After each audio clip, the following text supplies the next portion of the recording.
Hello, everyone, and thank you very much for joining today's show news summary from Moscow, Russia. It is 14th of July, of course, 3 p.m. Moscow time, middle of the day, and hopefully there are gonna be no technical issues with the stream next hour or two. Uh, Although it is possible because today, I guess, Roskomnadzor state institution went on another offensive on freedom of speech here in Russia, and since morning, basically, there is some difficulties with VPNs, with their internet connection, and even this VPN that I'm using right now was, you know, experiencing some issues. Although it continues to work and will continue to work, I hope. But just in case, dear friends, especially for veterans of our community, members of Patreon, Boosty communities, I want to say that in case these restrictions will actually cut off connection with their main platforms, let's say, and if I'm unable to make updates for several days, week maybe, at that point, I probably will move in some neighboring country, right, where restrictions are not implemented in a way it is in Russia, and I will continue my work on this project this way, just letting you know. Hopefully, Kremlin will not go that far, but giving their my personal take, at least, that rating of Putin is record low. Rating of his party is record low. First and foremost, due to restrained policies that Putin is implementing in regards to NATO member states that are and the Western ruling class that are killing tens of thousands of Russian citizens throughout the years with total impunity. It well might be that before September elections, parliamentary elections, Kremlin might actually shut down possibly, any connection with the outside world. So if they will go that far, then I mean, only way bloggers like me will have is to just move in some country, some friendly country, where from where we can continue our work, right? So that is that, dear friends. I wanted to address this matter, and now let's go through some news. And as always, dear friend, you can initiate conversation about any topic you want. After the news segment, I will react on your questions, your comments that I might receive through Super Chat on Rumble platform or through PayPal or Boosty. Okay, links are under this video in the description box and in the pinned comment. In case you don't know, for possible new members of community, let me drop in YouTube chat link to my Rumble channel. I'm streaming simultaneously on both my channels on YouTube and Rumble. So if you have a Rumble account, subscribe to my channel there.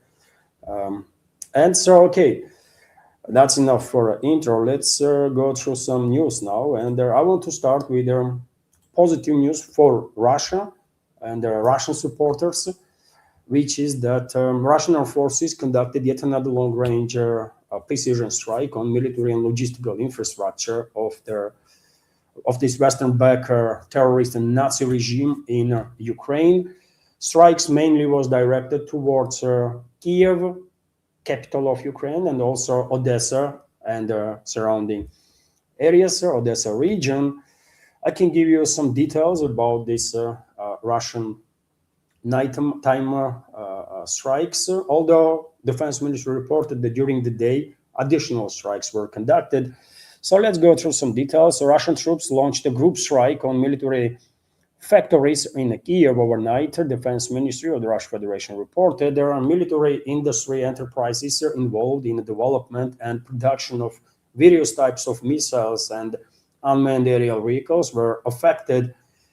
Ministry stated among the destroyed targets, the radio Izmeritel planter is one of those, which is a key supplier of electronic components for their Neptune MD FP7, FP9, and the Ground 2 missiles.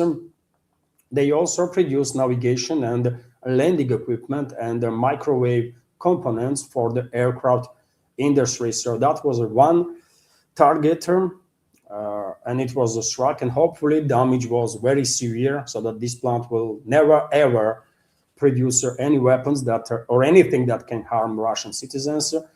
Also, another area that was struck is Ukr Armotech company's facilities, which is a logistics center for the storage and the shipment of military equipment, including armed vehicles and drones. Army also struck facilities in Yuzhny port in Odessa region, used for unloading and storing fuel and lubricants. Dry cargo ship was also struck, and tanker.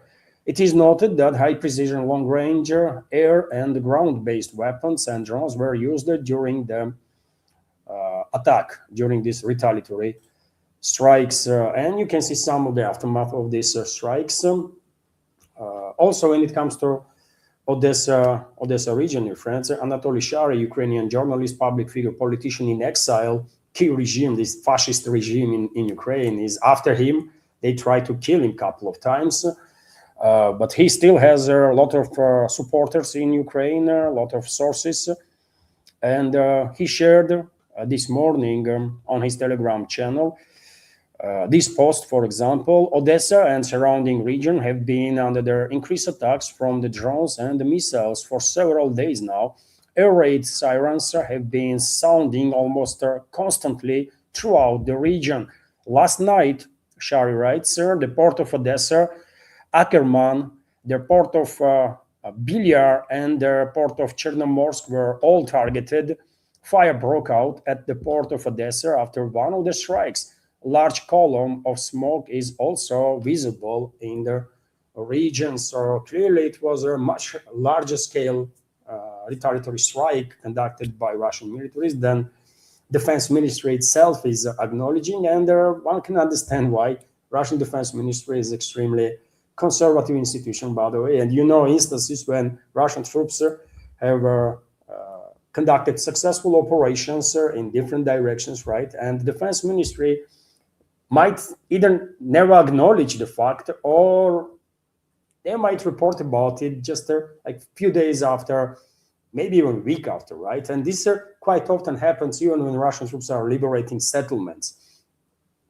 There were so many instances when we all know, based on objective control data, that this settlement or that settlement has been liberated by Russian troops. A lot of evidence for that.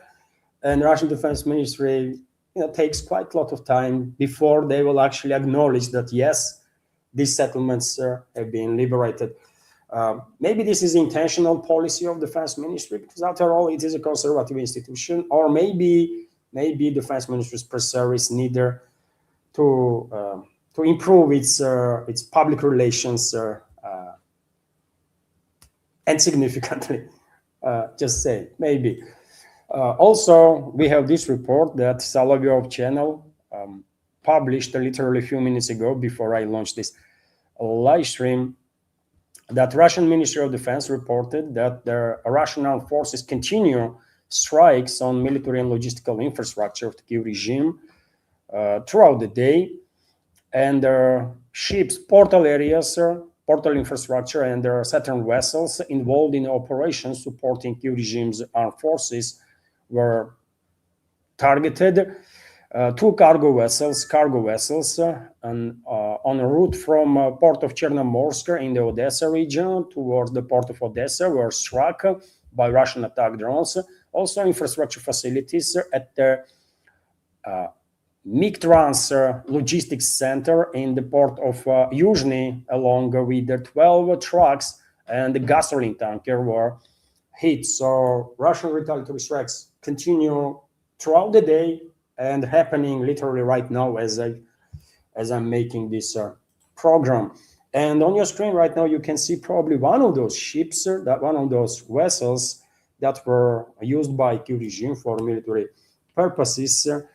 That vessel caught fire. I have seen videos, by the way. Some significant damage was done to the vessel. it would not be operational for quite a while, if ever. Also, let me give you some updates from Russian Defense Ministry about developments on the battlefield. In the zone of special military operation, RIA Novosti, based on Defense Ministry reports that Ukrainian armed forces lost up to 65 militants in a Dnipro zone of operations in the past 24 hours. I can give you details. Ukrainian armed forces lost up to 65 troops and 16 vehicles in the Dnieper group, in a zone of responsibility of the Dnieper group of forces in the past 24 hours. Russian ministry added that the Dnieper group inflicted the losses on formations of the mechanized munition assault and mountain assault and unmanned systems brigades of the Kiev regime's forces near the settlements of Yurkovka, Yulievka, Grigorievka, and Orekhov in Zaporozhye region. Also, we have this update about zone of responsibility of South group of forces, where Kiev regime lost about 140 militants in the past 24 hours. So Ukrainian armed forces lost up to 140 troops, unmanned combat vehicle, and 19 other type of vehicles in the area of responsibility of South group of forces in past 24 hours. Russian Ministry of Defense added that their Yuzhno South group of forces inflicted losses on formations of 2 mechanized brigades of Kiev regime, Air Mobile Brigade, also Airborne Assault Brigade, and their Territorial Defense Brigade in the areas of settlements of Nikolaevka, Slavyansk, Nikonorovka, Kramatorsk, Izhevka, Alexeyevo, Drushkovka, and Kondratovka in Donetsk People's Republic. When it comes to zone of responsibility of a North group of forces, Kiev regime lost their 160 militants in the past 24 hours. Details are that Ukrainian Air Forces lost up to 160 servicemen, 4 vehicles, field artillery gun, and 2 electronic warfare stations in a zone of responsibility of North group of forces. It was noted that units of North group improved their tactical positions. They inflicted losses on their personnel and equipment of mechanized brigade of Kiev regime's armed forces and territorial defense brigade near the villages of Koten, Stary Virki, Moritsa, and Zhevka in the Sumy regions. In the Kharkov region, North group of forces inflicted losses on units of mechanized and motorized infantry brigade of Kiev regime's forces and territorial defense brigades near the villages of Kazachye Lopen, Yurchenkovo, Bely Kolodets, and Zakharovka. And when it comes to zone of operation of Zapad or West group of forces, their Kiev regime lost about 210 military personnel, according to Russian Defense Ministry. Details are that Russia's West group of forces continue to gain more advantageous positions, defeating Ukrainian armed forces in several towns in the Kharkov region and the Donetsk People's Republic. As a result, Ukrainian troops lost more than 210 soldiers in the past 24 hours.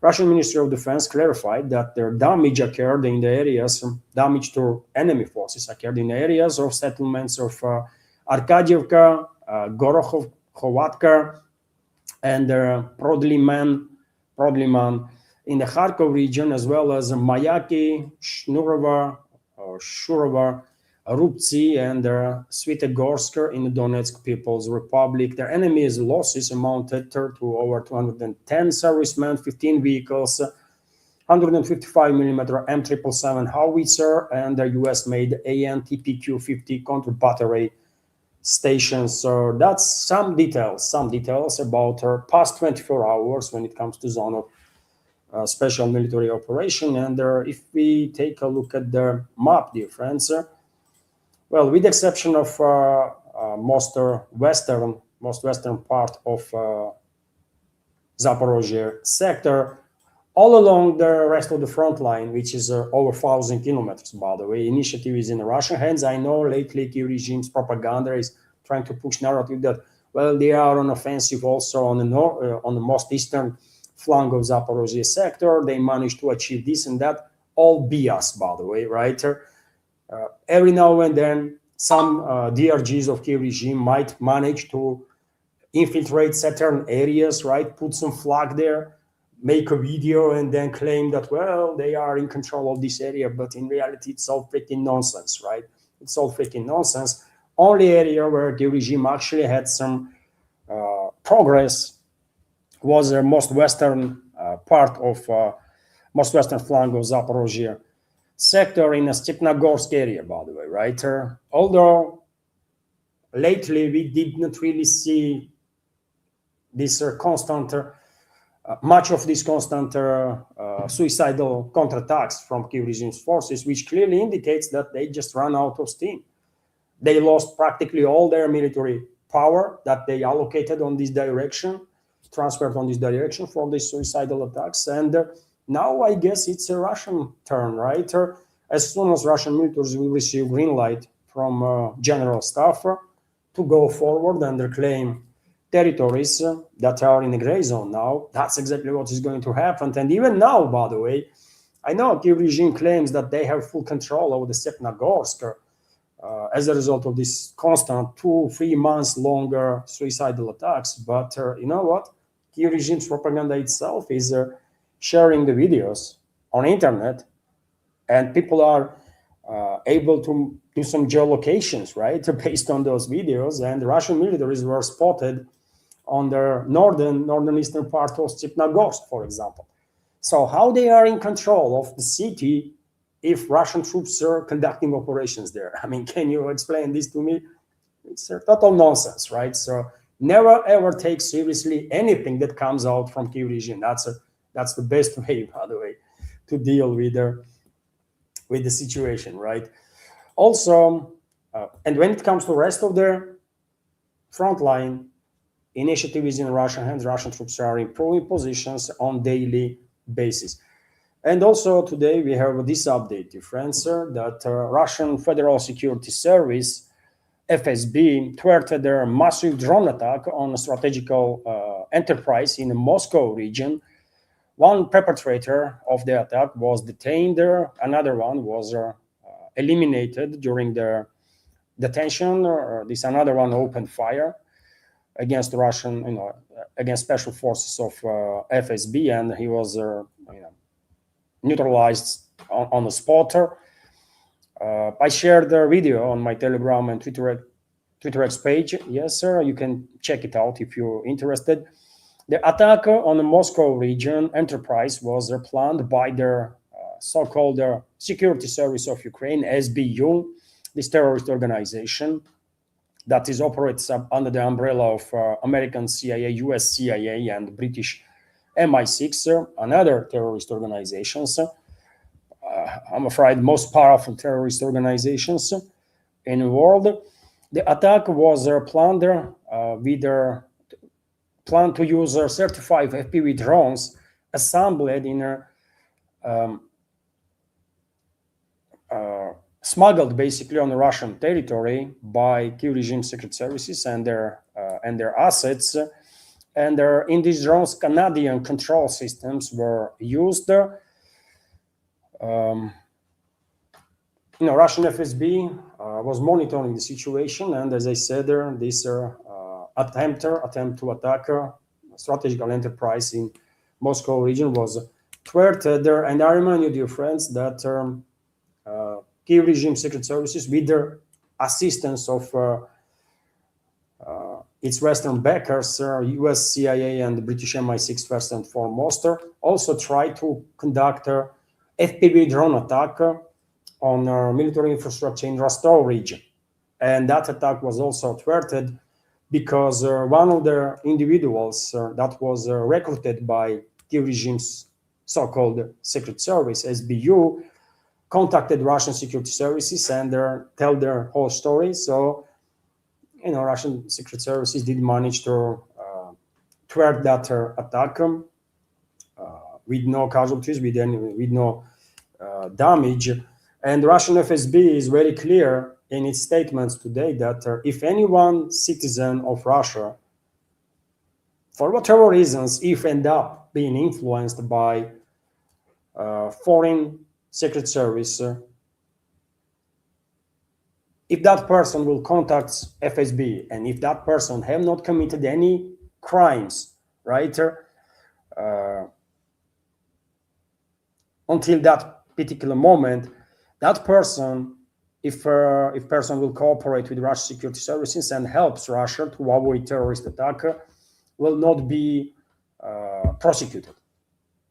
So I think FSB had to do little more to inform society, because there are so many different peoples, right? Some people are easily manipulated, and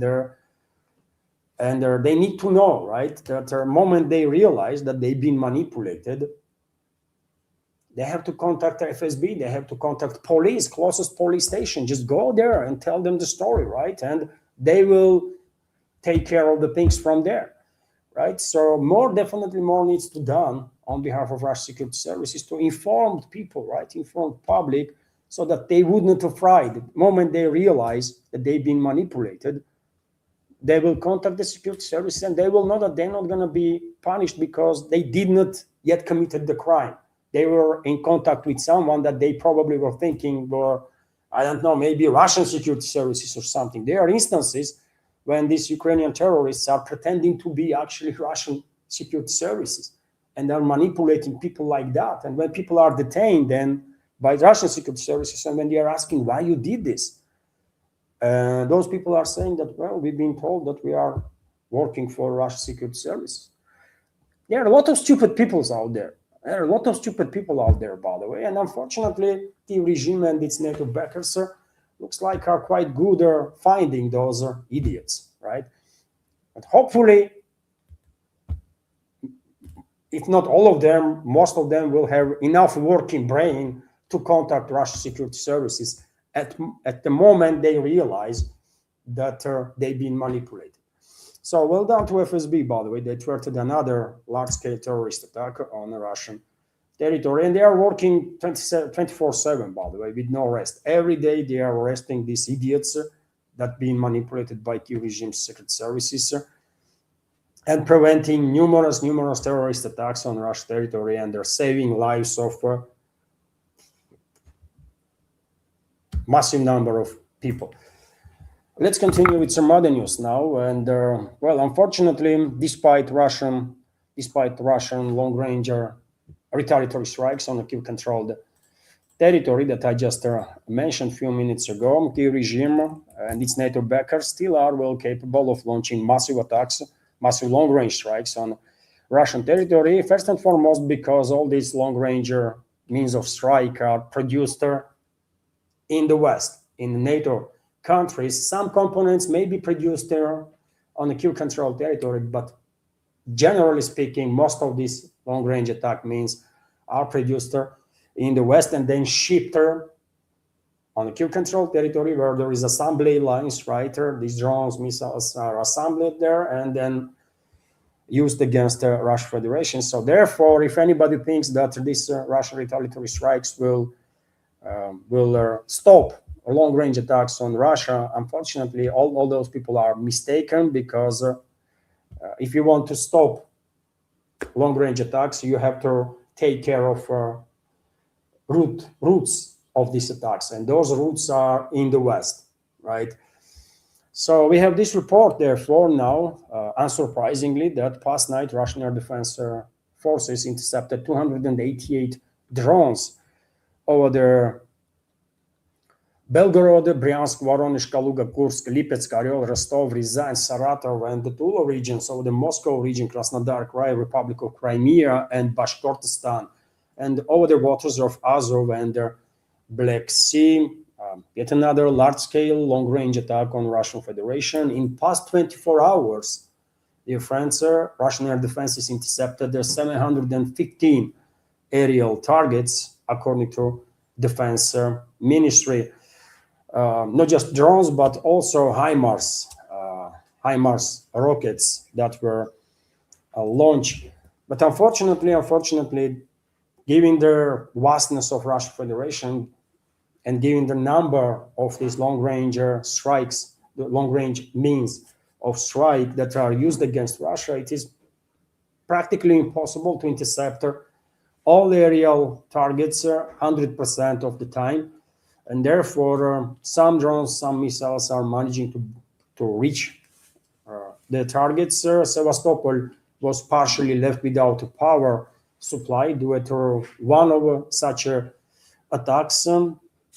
Sevastopol is a Crimea, of course, dear friends, and situation in Crimea continues to be difficult when it comes to logistics, when it comes to supply, which is unfortunate, of course, but that's how situation is. Also, we have this report that as a result of past night attacks on Russian territory, oil refinery, Afipsky oil refinery was significantly damaged in the Krasnodar region, in the Krasnodar Krai. Also, drones targeted Gazprom Neftekhim oil refinery in Salawat, which is Bashkortostan autonomous region of the Russian Federation. Unfortunately, as I said, man, it is practically impossible to intercept 100% of these drones.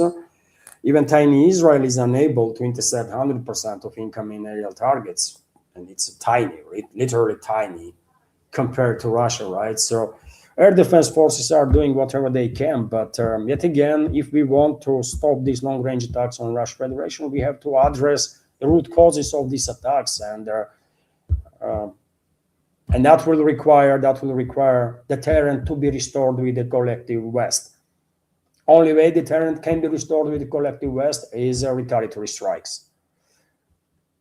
That's how it is, retaliatory strikes on all those NATO member states that are directly engaged in these attacks on the Russian people and the Russian Federation. Unfortunately, NATO countries and their Ukrainian proxies continue large-scale attacks on navigation lines in Azov Sea, and according to reports, past night, another 11 vessels were targeted, 11 commercial vessels in an area of Azov Sea, 5 tankers, 5 dry cargo vessels, 1 tugboat, and in past 10 days, since these large-scale attacks on navigation in Azov Sea began, at this point, probably overall number of damaged and destroyed commercial vessels is around 100, giving the reports in many different platforms. Unfortunate situation, but yet again, man, I already said what is needed to stop this these attacks on Russia. Miroshnik, Radion Miroshnik, Russian high-ranking diplomat, shared with the public today information about casualties among Russian civilians as a result of these long-range attacks on the Russian Federation orchestrated by NATO member states during the past week. So let me give you details. 40 people, including child, were killed in attacks by the Ukrainian armed forces, I will add, and NATO states during the week. Over 270 civilians, including 13 minors, were wounded. And unfortunately, this is happening on a regular basis, and the number of casualties are increasing as a number of long-range attacks are on the rise.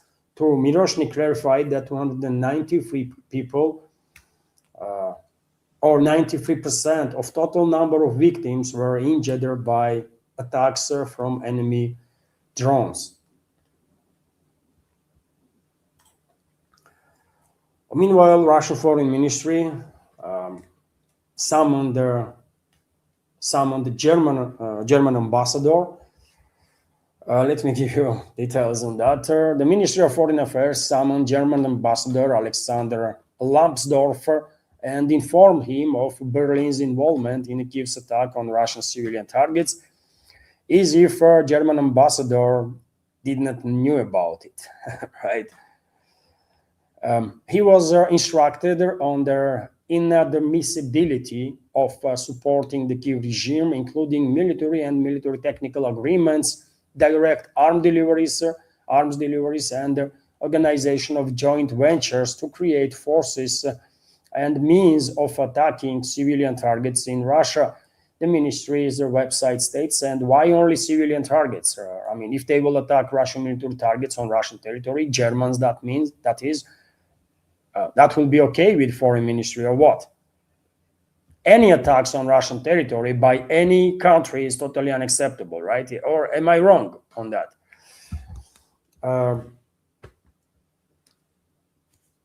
And dear friends, you tell me what you will make of this move by foreign ministry. We can argue that maybe Russian leadership is preparing ground for possible retaliation, and last warnings were given to NATO member states, including Germany, or maybe something else is going on, because we all know perfectly well that warnings does not work. Warnings did not work in 2022. Warnings did not work in 2023, didn't work in 2024, in 2025, and we all know warnings from Moscow are not going to work in 2026 either. So what is the point of this activity of foreign ministry? I don't know. I just don't know. A few days ago, Russian foreign minister was summoned in Germany because of some claims on German side that there was some hacker attacks on something in Germany. And maybe Russian foreign minister decided that, you know what, let's summon German ambassador also in response or something like that. And if this is the case, man, then this is just too freaking childish. This type of behavior, man, because you are inviting German ambassador to tell him what he knows probably better than you know about level and scale of German involvement in this war on Russia. That's kind of strange, to say the least, right? Anyways, just reporting about what happened, that German ambassador was summoned.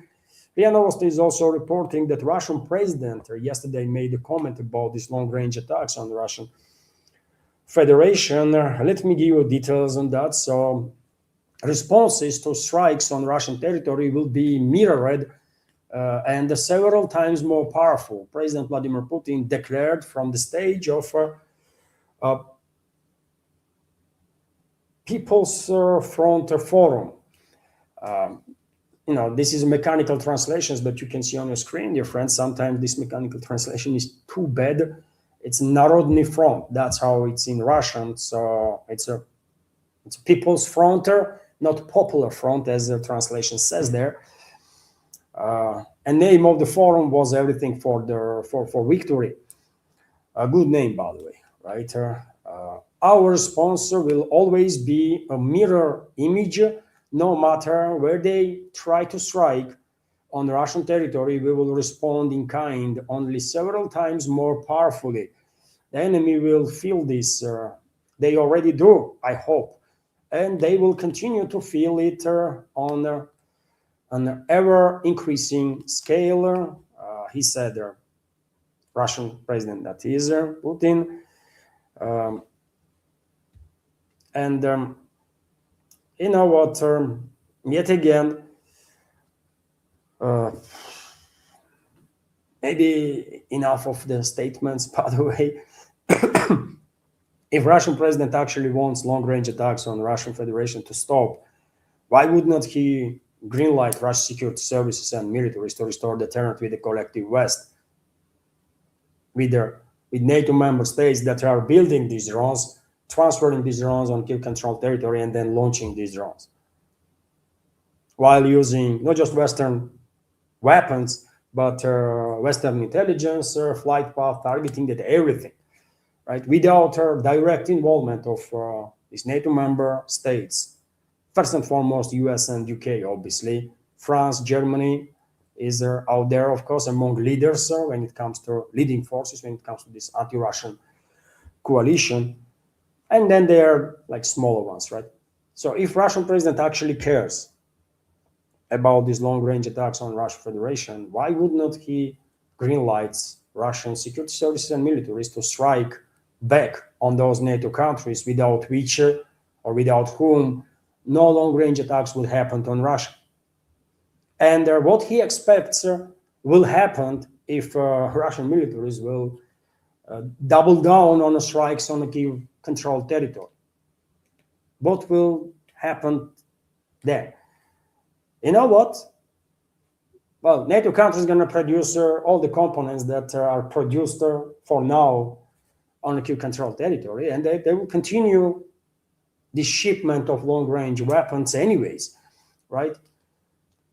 So while striking on the Kiev-controlled territory, you're not going to stop long-range attacks on Russia. This is obvious. One don't have to be like a genius of the modern times, right, to understand that.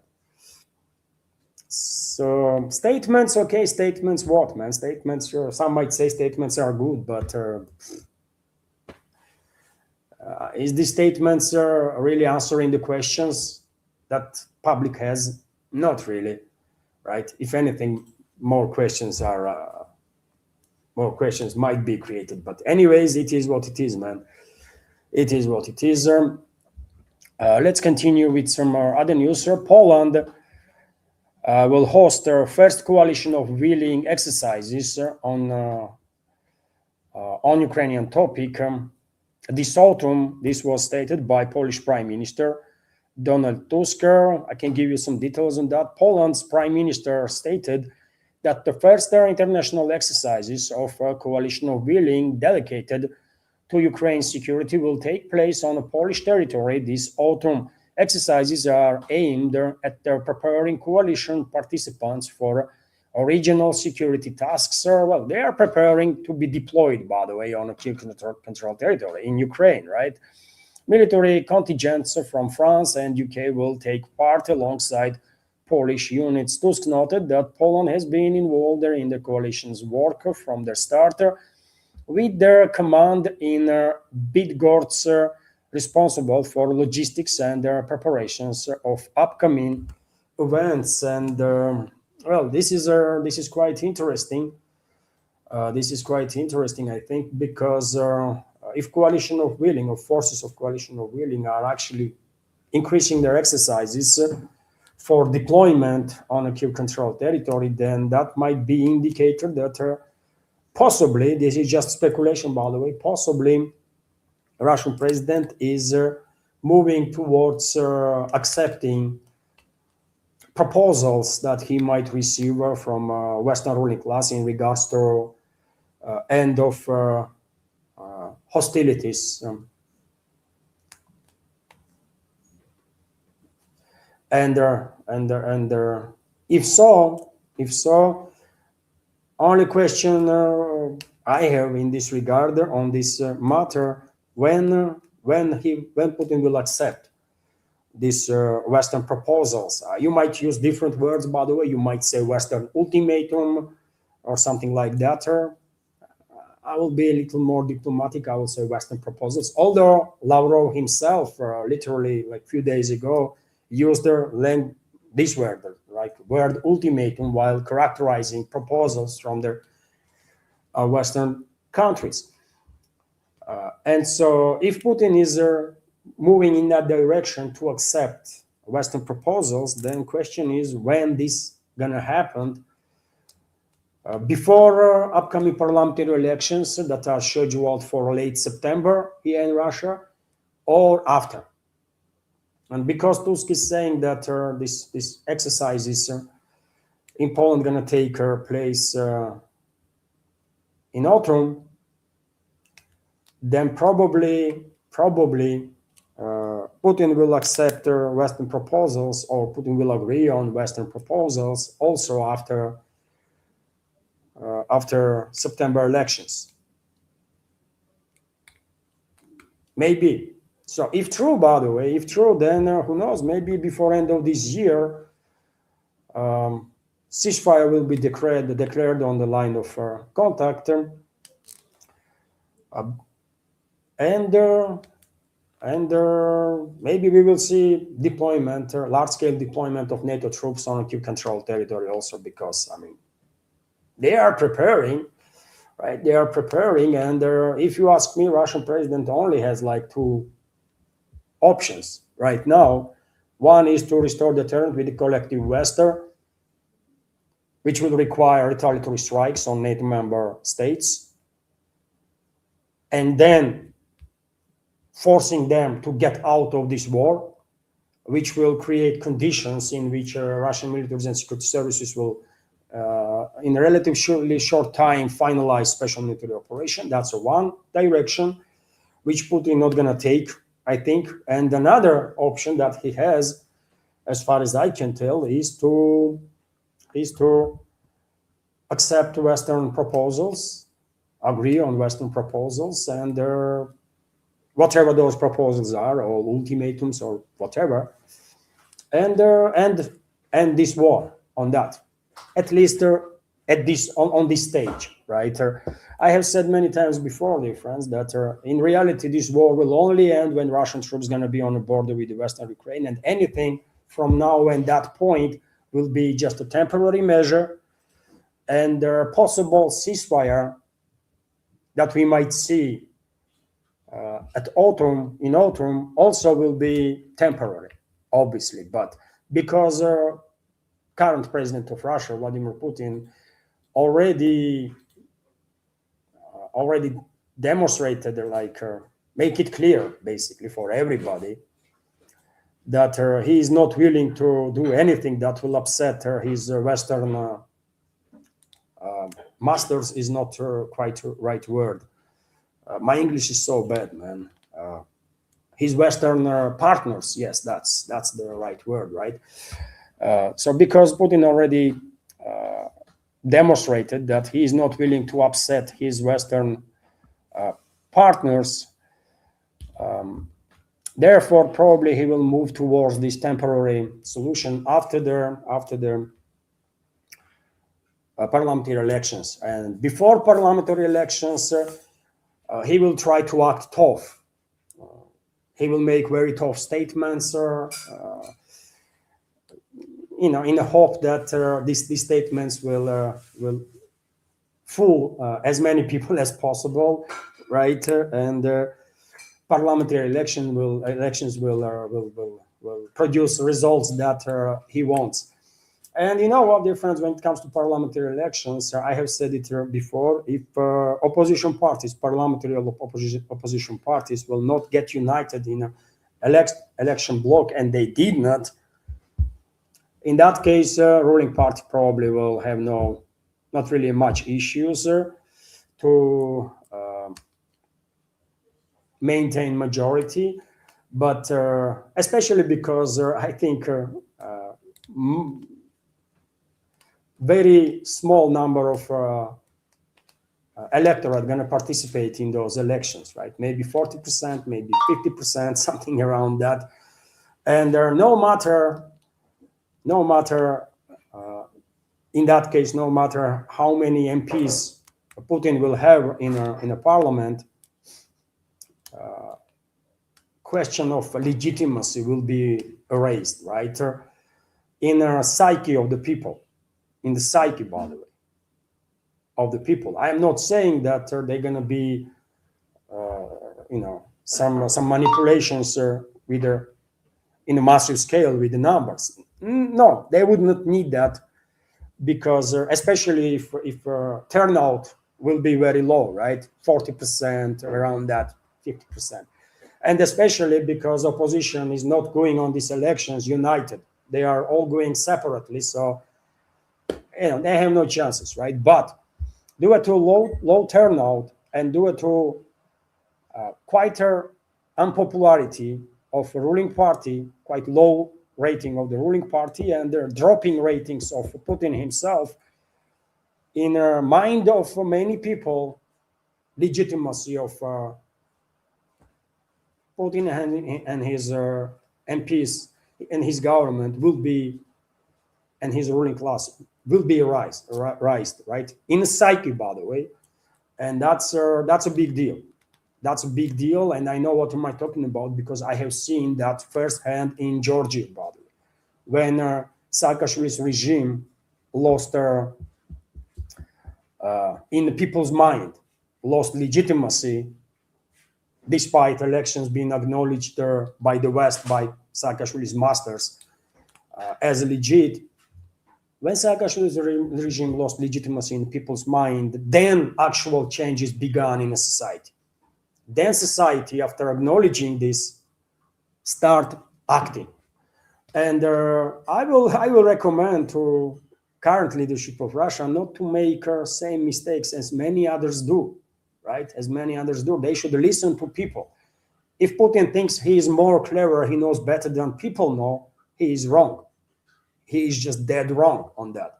If a current ruling class in Moscow or in Russia thinks they know better than people know, they are wrong too. People always know better. And if people demand retaliatory strikes on mass murderers that are in charge of collective West, that means people know what is better. Those retaliatory strikes should take place, right? No matter the consequences. People are ready for these consequences, right? But because Putin is not willing to listen to public, to upset his Western, what I said, what word was that? Western masters? No. Western, his Western partners, yes, that's the word. So because he is not willing to upset those Western partners, you know, he is risking big time, man, and everybody around him, because their legitimacy gonna be questioned in the minds of their many people. And I don't mean those cultists, by the way, that will pray for Putin no matter what, man. There are certain group, certain percentage here in Russia that are cultists, as you have also in US, for example, right? These Trumpists, by the way. They will pray for Trump no matter what, man, no matter what. It's that kind of people you can find everywhere, right? All over the world.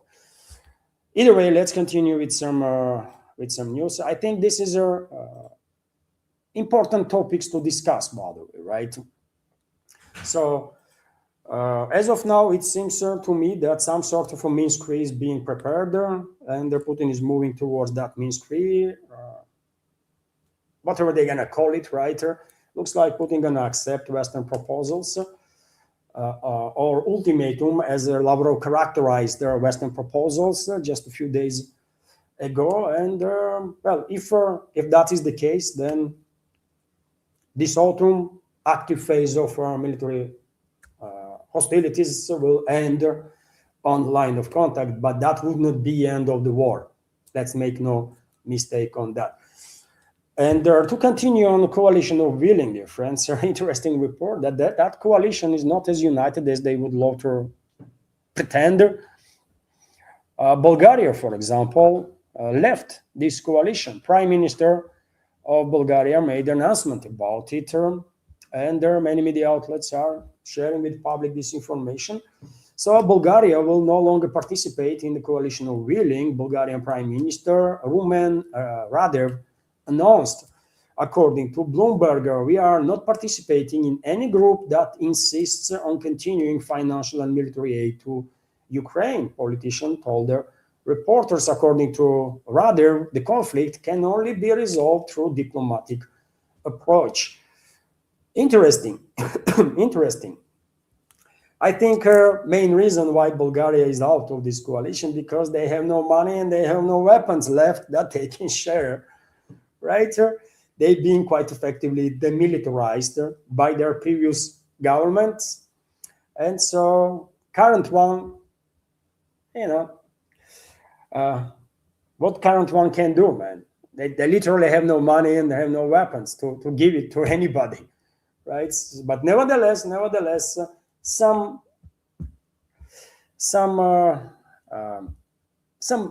obstacle, and a little bit of obstacle for coalition of willing, right, in their public relations anyways. And when it comes to coalition of willing, other members of coalition of willing, where they are gathering, by the way, in Paris, yesterday, today. Of course, they're going to come up with a lot of anti-Russian statements, or Russophobic statements, as they usually do, and probably they will come up with their new ultimatum too, and wouldn't be surprised at all if French, German, and British ambassadors here in Russia will again request a meeting in the foreign ministry, and if they will deliver this new updated ultimatum from Western ruling class, it happened, as it happened, by the way, after previous meeting of coalition of willing that took place in London, right?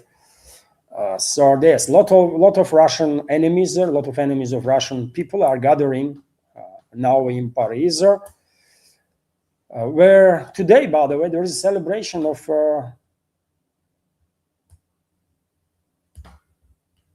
this Bastille, fall of Bastille, right? France is kind of celebrating its birthday, French Fifth Republic.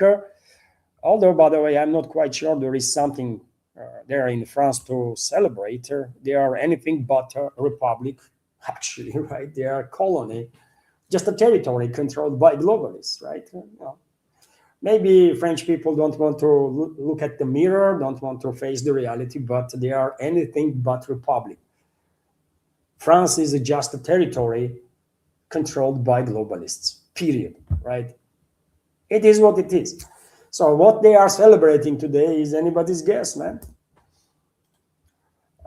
Meanwhile, because France is just a territory controlled by globalists, Macron, globalist puppet, made a statement, and I spoke about it, dear friends, during today's first update also on my Patreon and Boosty. So Macron made a statement that France will provide Kiev regime with Rafale fighter jets. Deliveries will begin in 2028 or 2029. Clearly, 16 Rafale is going to be transferred, at least on the first stage. That is the plan.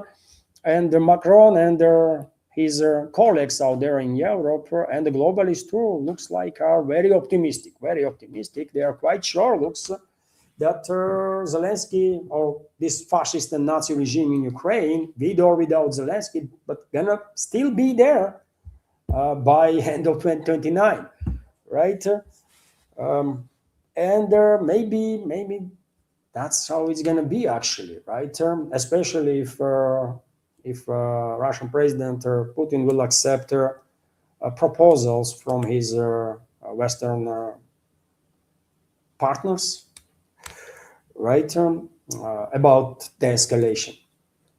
Also, French President stated that Ukraine will be granted licenses to manufacture their following weapons: Aster-30 anti-aircraft missile for SAMP-T air defense system, Scalp-EJ cruise missile, and their ASSM Hammer air-to-ground bombs. Macron noted that these decisions were made after Trump announced granting of a license to manufacture Patriot missiles in Ukraine. Okay, interesting. Bad news there. Bad news that globalists and their puppets are very optimistic that this Nazi fascist regime, terrorist regime in Ukraine, gonna still be there by 2029. And possibly beyond, but yeah, it is what it is. Also, we have this report that 10 countries have announced their formation of an anti-ballistic coalition. So coalition includes Ukraine, Denmark, France, Germany, Italy, the Netherlands, Norway, Spain, Sweden, and the United Kingdom.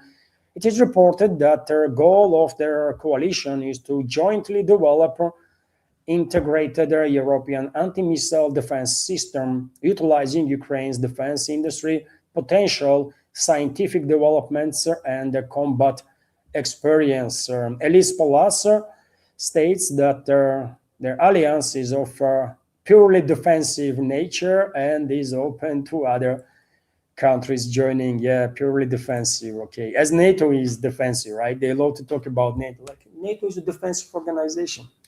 Yeah, tell this to Afghani people, man. Tell this to Libyans, right? Tell this to Serbians, to Serbs, man, right? Or former Yugoslavians. They will tell you how defensive NATO actually is. And, you know, at this point, of course, we cannot take for face value any statement, anything that comes out from the Western ruling class. It's just, it is what it is. Trump's also TASS news agency reports that Trump will support bill on anti-Russian sanctions. Why am I not surprised? Why would not he? I mean, why would not he? He buy so much time, right? With his Anchorage scam or shim or theater, he buy more than a year for a Kiev regime, isn't it? And European allies of US more than a year, while misleading Russian president and the Russian leadership. Even if, of course, if Russian president was even misled, maybe he knew what was going on and he was okay with that, anyways. I don't know. At this point, I have no freaking idea what's going on in Putin's brains, in Putin's head. But anyways, let's go through this news here. US President Donald Trump intends to support congressional approval of a bill tightening sanctions against Russia, CNN reported, citing unnamed White House officials. If passed by Congress, the document would pave the way for the Trump administration to impose tariffs on countries purchasing Russian oil, among other things. According to reporter, decision was made by the American leader just days after sudden death of the bill's author, Republican Senator Lindsey Graham, who is designated as a terrorist and extremist in Russia, was designated as terrorist and extremist in Russia. And you know, by the way, that filth, Lindsey Graham, is dead now, right? And on his way towards hell.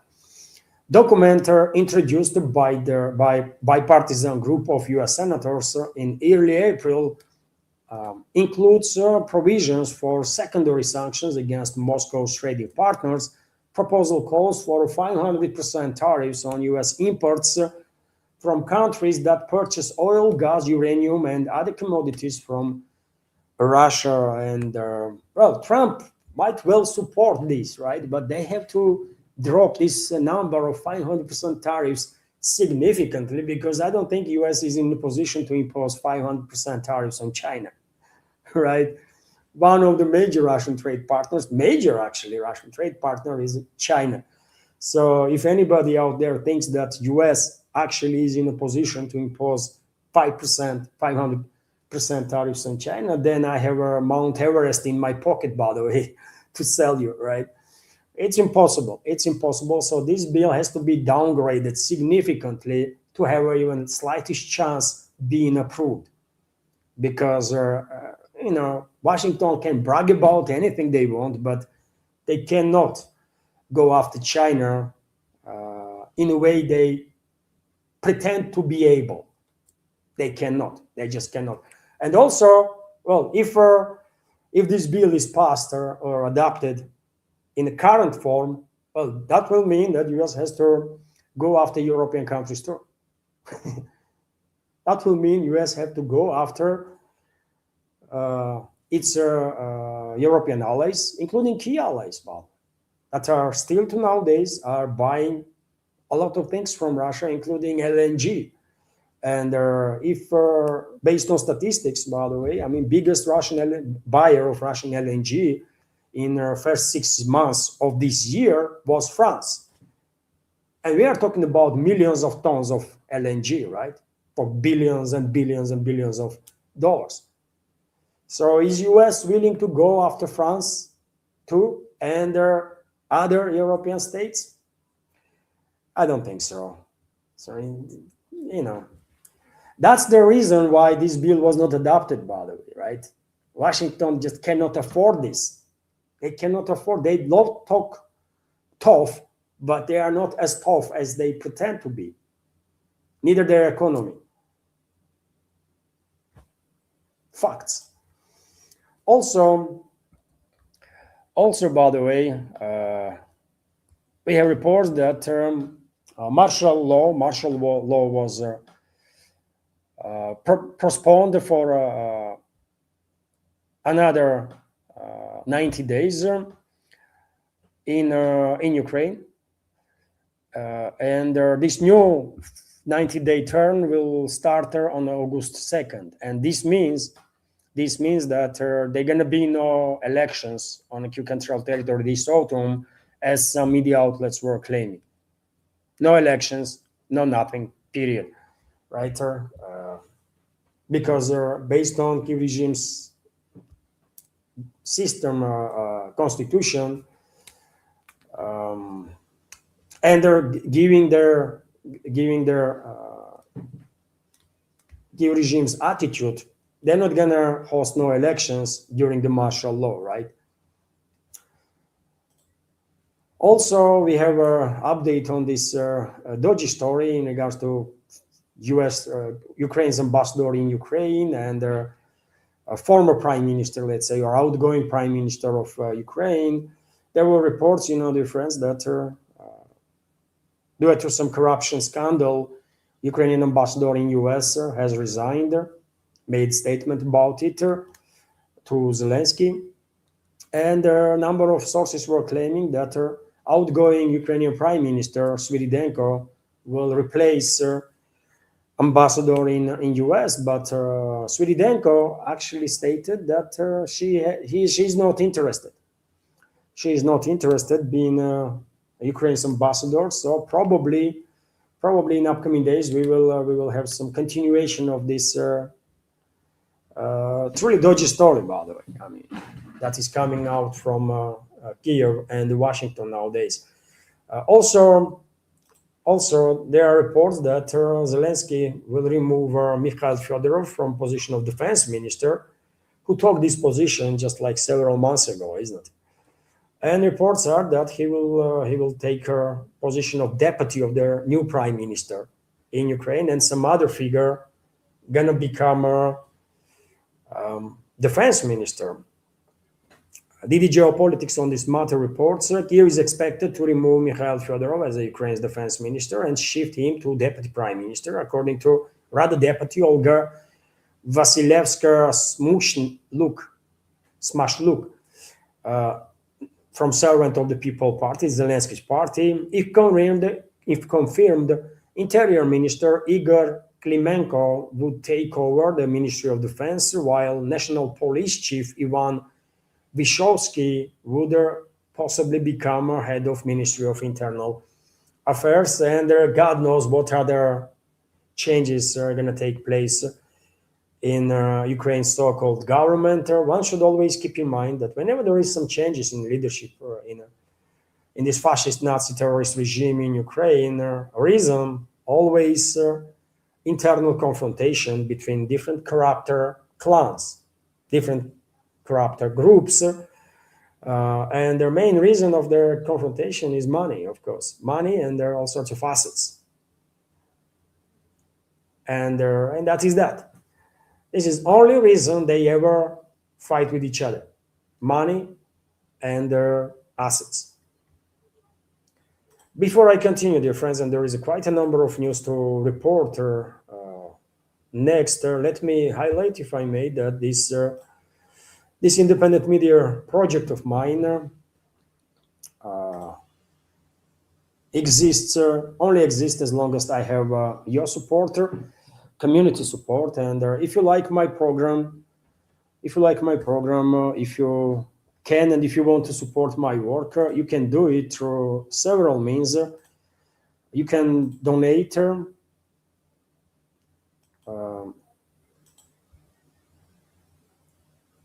You can donate through PayPal platform. Also, you can subscribe to my Patreon page, where I have extra content on regular basis, and you can subscribe to my Patreon. You can subscribe to my Boosty. You can use, by the way, during the live streams, that super chat feature on Rumble. Of course, I was copying exactly the super chats right now to react after the news segment. And you can use also premium subscription gift card on Rumble or on my Patreon, by the way. You can buy those gift cards and either give it to someone or just keep it for yourself. Every time you buy this premium subscription gift card, that's a $5 donation to this project. All the links are, of course, under this video in description box and in the pinned comment. And let me make also one more screenshot, dear friends, right now. Just give me a second there. And I will continue with more news. A lot to discuss out there. Right, so, okay. Now let's continue with some other news. Many thanks, obviously, dear friends. Many thanks to everybody who ever supported my work and continues to support. Thank you all for giving me this unique opportunity to be active in this extremely difficult and competitive field of news and political commentary. Thank you very much, dear friends. Truly appreciate this unique opportunity. Thank you. And that's been said, dear friends, let's continue with some other news. And Middle East, of course, Middle Easter, Pastor, Nighter, and also during the day today, US and Iran continue to exchange strikes on assets of each other. Commerçant newspaper reports about it as follows. US Central Command, CENTCOM, announced the completion of a new wave of strikes on Iran that lasted 5 hours. During this time, US forces struck targets in the cities of Bushehr, Chabahar, Jask, Konaraka, Abu Musa, and Bandar Abbas. The strikes were carried out to further degrade, according to CENTCOM, by the way, to further degrade Iran's ability to attack commercial vessels. Command's press service reported on social media CENTCOM forces used precision-guided munition against Iranian coastal defense systems, missile and unmanned aerial vehicle facilities, and naval assets. There are reports that for the first time since the escalation, since US and Israel launched this war against Iran, US deployed underwater drones to target Iran's submarine that was docked, probably damaged submarine already, that was docked somewhere and I guess was completely destroyed now. In retaliation, Iran targeted US military bases in Kuwait and Bahrain last night. Republican news agencies reported the Iranian military targets included communication systems, fuel tanks, Patriot air defense systems, observation towers, and munition depots. And as I said, dear friends, exchange of these strikes continues throughout the day. And a few hours ago, for example, these images emerged on internet with some depiction of aftermath, this smoke after yet another US strikes in Bushehr area, southern Iran, of course, and obviously Iranian militaries will strike back, probably are striking back right now as we speak. TASS news agency is also reporting that, if you're wondering how many troops, how many military personnel US has right now in the Middle East, CENTCOM claims that US only has about 50,000 military personnel in the Middle East currently, a little over 50,000, and because CENTCOM constantly lies, then one can argue that real number probably is much higher, and I personally have every reasons to believe that US and its allies are preparing for a next phase of war with Iran that will be launched during the late autumn, early winter, and which will include ground invasions. So therefore, of course, US will deploy additional strike forces, strike capabilities in and around the region, in and around the region, and they will try to do it in secrecy. They will try to do it in secrecy as much as possible. And because they control practically all the media outlets, either in the Middle East or in the West, there are going to be no reports. U.S. can deploy, in next several days, 50,000 troops in Middle East, and there no media outlet in the West will report about it. Yet again, if Pentagon wants to, and that's exactly what they are doing. I think they are increasing their strike capabilities in the Middle East to better prepare for next phase of war that's gonna take place as early as late autumn or first half of winter. Meanwhile, by the way, as a possibly one of the ways how U.S. going to justify deployment of additional forces toward the Middle East, you know what topic can be used for that?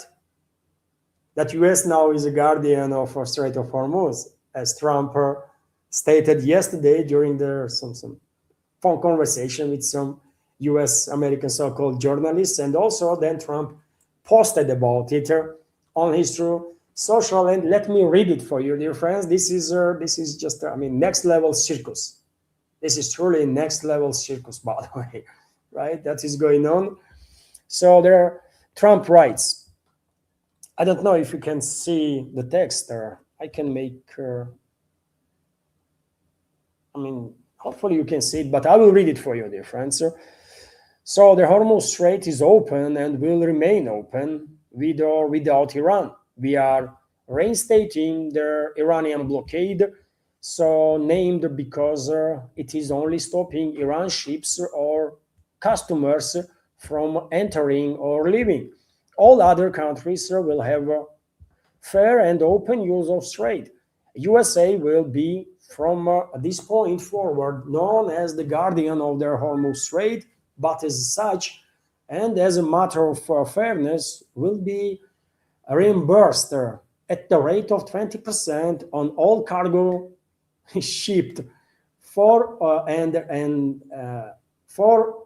any and all costs necessary to do the job of providing safety and security to this very volatile section of the world. The process and formation will begin immediately. Thank you for your attention to this matter, President Donald J. Trump. That's what he is writing. He basically, on his Truth Social, stated that his maritime blockade on Iran is in force again. He also claimed that U.S. is going to become a guardian of their Hormuz Strait and will demand 20% fee or toll from everybody, right? 20%, and he calls that a fair. This is crazy, by the way. If companies actually pay U.S., if you just imagine 20% of their cost of whatever they are transporting, those companies are going to go bankrupt. Probably, right? This is just too freaking crazy. Although, by the way, of course, none of it gonna happen. None of it gonna happen. The U.S. will try to impose blockade as they did before, but Iran was doing good anyways, right? Iran already established alternative routes of import-export, maybe not on as familiar and as easy to use as a maritime router, southern maritime router, Persian Gulf, Hormuz Strait, Oman Gulf, and then ocean. But nevertheless, and Iran is not alone. Many other countries already established some alternative import-export routes and are working on projects to do some more on this direction, right? Understandably so, because obviously, this escalation in the Middle East are not gonna end anytime soon. Exactly opposite is going to happen, actually. But yes, one of the ways how Trump might justify deployment of American troops towards the Middle East without saying that they are preparing for a ground invasion of Iran is to say, you know what, we are now guardians of the Strait of Hormuz, right? And you know, by the way, how significant part, I will say, of American public is, right? They've been so brainwashed with propaganda and zombified that all they understand now and all they react on to now is this tough talk and this crazy talk that we are guardians, we are guardians of the Strait. Why not galaxy? In Hollywood, they already brainwashed people into believe that humans kind of can be even guardians of the galaxy. And then why Trump is so cheap, man? Why he's downgrading U.S. capabilities? Go bigger, man. Go guardian of the galaxy, for God's sake, man. Let the people laugh a little more. What's wrong with you? Anyways, of course, some people gonna actually believe this shit, man. Sorry for my French, but some people in US gonna love this crap. That, oh, we are guardians, by the way, in Strait of Hormuz, we are tough guys, rah. Okay. And Abbas Araghchi, foreign minister of Iran, already reacted on these nonsensical statements of Trump. Let me read what he says, dear friends. Iran will forever remain the guardian of the Strait of Hormuz, according to Araghchi. The president of the United States is absolutely right. Whoever ensures the safe and the reliable passage of commercial vessels through Strait of Hormuz should be compensated for this service.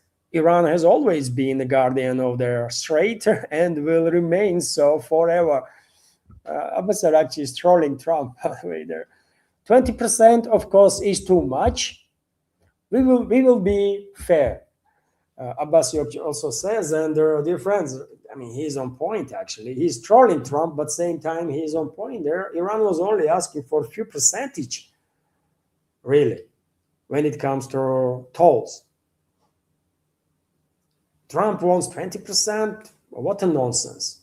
What a nonsense. But either way, dear friends, all these talks, all this noise around Strait of Hormuz is a navigation in the Persian Gulf and so on is just a diversion, right? This is deception. The Western ruling class tries hard to keep people's attention on elsewhere, right?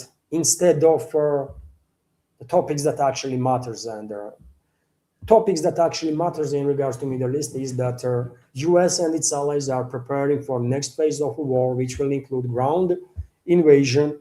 And that means US will deploy a lot of troops and will lose a lot of troops. And when I say a lot, I mean thousands. Thousands, potentially tens of thousands, right? And so, American society or US society in its large part might love all sorts of Hollywood movie garbage stuff, all sorts of tough talk and so on, but they should ask themselves, do they really want thousands, potentially tens of thousands of American militaries to die in Iranian desert? Do they really want that? Maybe they do. I have no freaking idea. And if they don't, then it is time to act. It is time to act before that next phase of war actually began. And Trump stated there that he's imposing this maritime blockade on Iran, right? And in past several weeks, since the ceasefire was reached between Iran and the US, so-called ceasefire, and their blockade was lifted through Strait of Hormuz, Iran and Oman Gulf, Iran exported, according to reports, oil for $6 billion. And reports are the dozens and dozens and some 80 million barrels of oil, actually, crude oil. And reports are that dozens and dozens of vessels actually unload goods in Iran during the same period of time. So probably Iran received certain necessary supplies and managed to build up, hopefully, certain stockpiles of goods that are needed for the society, right? First and foremost, I'm talking about civilian goods, by the way, for civilians. And now, when blockade is imposed again, of course, a number of vessels are going to try to bypass US blockade anyways, but probably Iran will shift again towards alternative routes that are, as I said, already established. Already established. One route is through Turkey. Another route is, of course, southern Caucasus, and I remind you, dear friends, that Iran is bordering with Armenia and Azerbaijan. There is a main route, Caspian Sea route, that connects Iran with Russia, important route.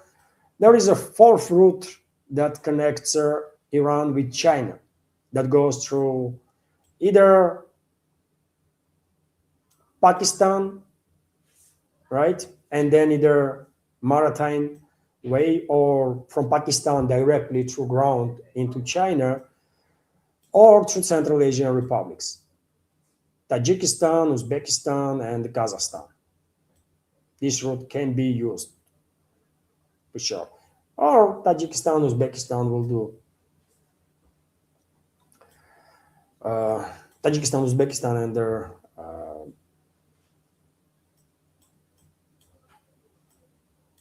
Kazakhstan, obviously, right?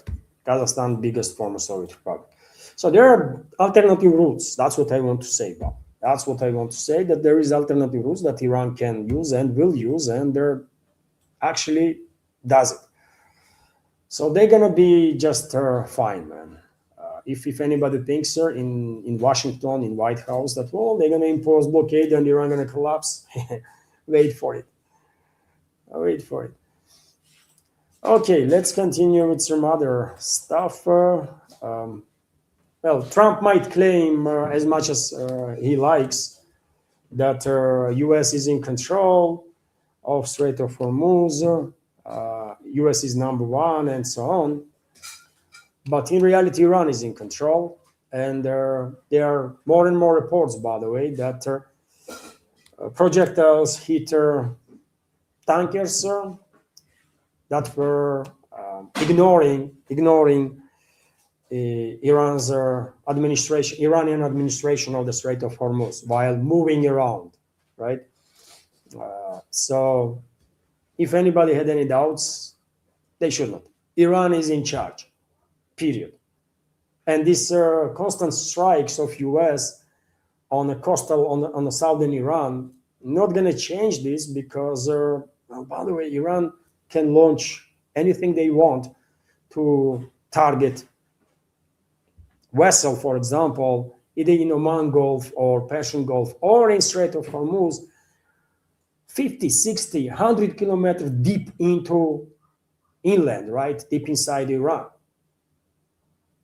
So these attacks on southern Iran, mostly on the coastal line areas that Americans are doing, really not gonna influence Iran's ability of military control over the Persian Gulf, Oman Gulf, or Strait of Hormuz, because the US just is in no position, without deploying hundreds of thousands of troops and establishing physical control over their, not just the coastal line, but entire southern part of Iran, in a length, like 100 kilometers at least deep into Iran. Without doing this stuff, US not going to be able to challenge Iran's ability to have a military control over their strait, or the navigation, let's say, in the Persian Gulf, Hormuz Strait, and Oman Gulf. And well, I don't think US actually has military that is capable of pulling off such operation, because that will require basically occupation of entire Iran. And US just don't have forces for this. Neither US, neither its allies, entire NATO can deploy its forces million troops, by the way, right? Let's say they don't really capable of that, but even if they will deploy million troops, all NATO countries will send whatever they can send. They would not be able to conquer Iran, right? That's the main point, man. They're not gonna be able to defeat Iran, no matter what. Period. But they might try, and they will try, by the way. And first and foremost, they will try to provoke internal confrontation, and that's why main routes of invasion will be from Iraqi Kurdistan one direction and southern eastern part of Iran another direction, where in one case Kurdish people lives, in other case Baluchi people that have armed groups of armed terrorist groups actually that are demanding independence and this and that, you know. But it will not work. I have said that already. It will just simply not work. Let's continue with some other news. Let's see what I have bookmarked here.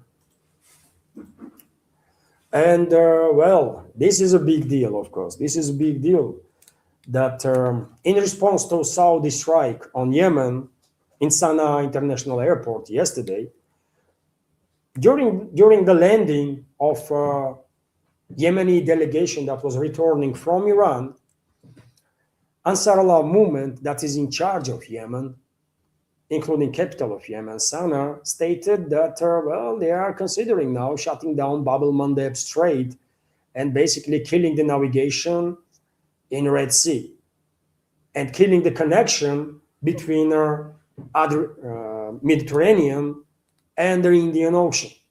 Basically, that's what that means, right? And if Yemeni Houthi rebels will actually go for this, of course, that will be major, that will provoke not just major energy crisis, global energy crisis, but also supply chain collapse on a global scale. Impact will be just tremendous, unimaginable, right? Massive. And the Yemenis already are making statements about it, right? Yemeni Houthi rebels have announced their intention to close their Bab el-Mandeb Strait. And this statement coincides with Iran's planned closure of the Strait of Hormuz for shipping. Sana'a, capital of Yemen, is making a strategic decision to link Bab el-Mandeb with the Strait of Hormuz. This will be a response to the Saudi airstrikes on Sana'a's international airport. Mohammed al-Farah, member of the political bureau of the Ansar Allah movement, stated it was a mistake for the United States to push the Saudi regime towards the new aggression against Yemen. And, well, Yemeni Houthis already proved, dear friends, that they are very serious and very capable, quite effectively closing the navigation through Bab el-Mandeb Strait here. And their statement should be taken with utmost seriousness by everybody. And they already proved, right, that they can do this, man. They can do this. They can strike anything they want and whenever they want. And even our U.S. Navy was unable to do anything about it, right? U.S. tried to militarily defeat or force to submission Ansar Allah movement or Yemeni Houthis, as they also are known worldwide, and the U.S. failed. U.S. militaries failed. And, well, that's a big deal, of course. That's a big deal. And of course, if and when U.S. and its allies will go for our next phase of war against Iran, it is well possible, I think, that Yemenis will do what they promise. Maybe even before that, they might actually shut down navigation through Bab el-Mandeb Strait and kill connection between Mediterranean and the Indian Ocean through Red Sea, and their impact on global economy that will be just absolutely devastating, of course, absolutely devastating. But you know what? When I think about this possible scenario, I'm asking question: will globalists that want to keep Middle East isolated from the global economy as much as possible and as long as possible to force China to increase its dependence on Russian economy, will globalists risk that much that Red Sea is closed through? And you know what? They might actually go for that, even if they know that while launching next phase of war against Iran, they are disrupting, consequences of that escalation going to be such that connection between Mediterranean and the Indian Ocean going to be cut. Globalists might actually go for that too, because I've said many times before, dear friends, that Middle Eastern chapter of global strategy of the Western ruling class that they are trying to implement since 2008, which is mostly about destroying Russia, destroying China, destroying global South, basically, and even idea of multipolarity, and thereby doing so cementing their forever domination of the Western ruling class, forever domination of the Western elites.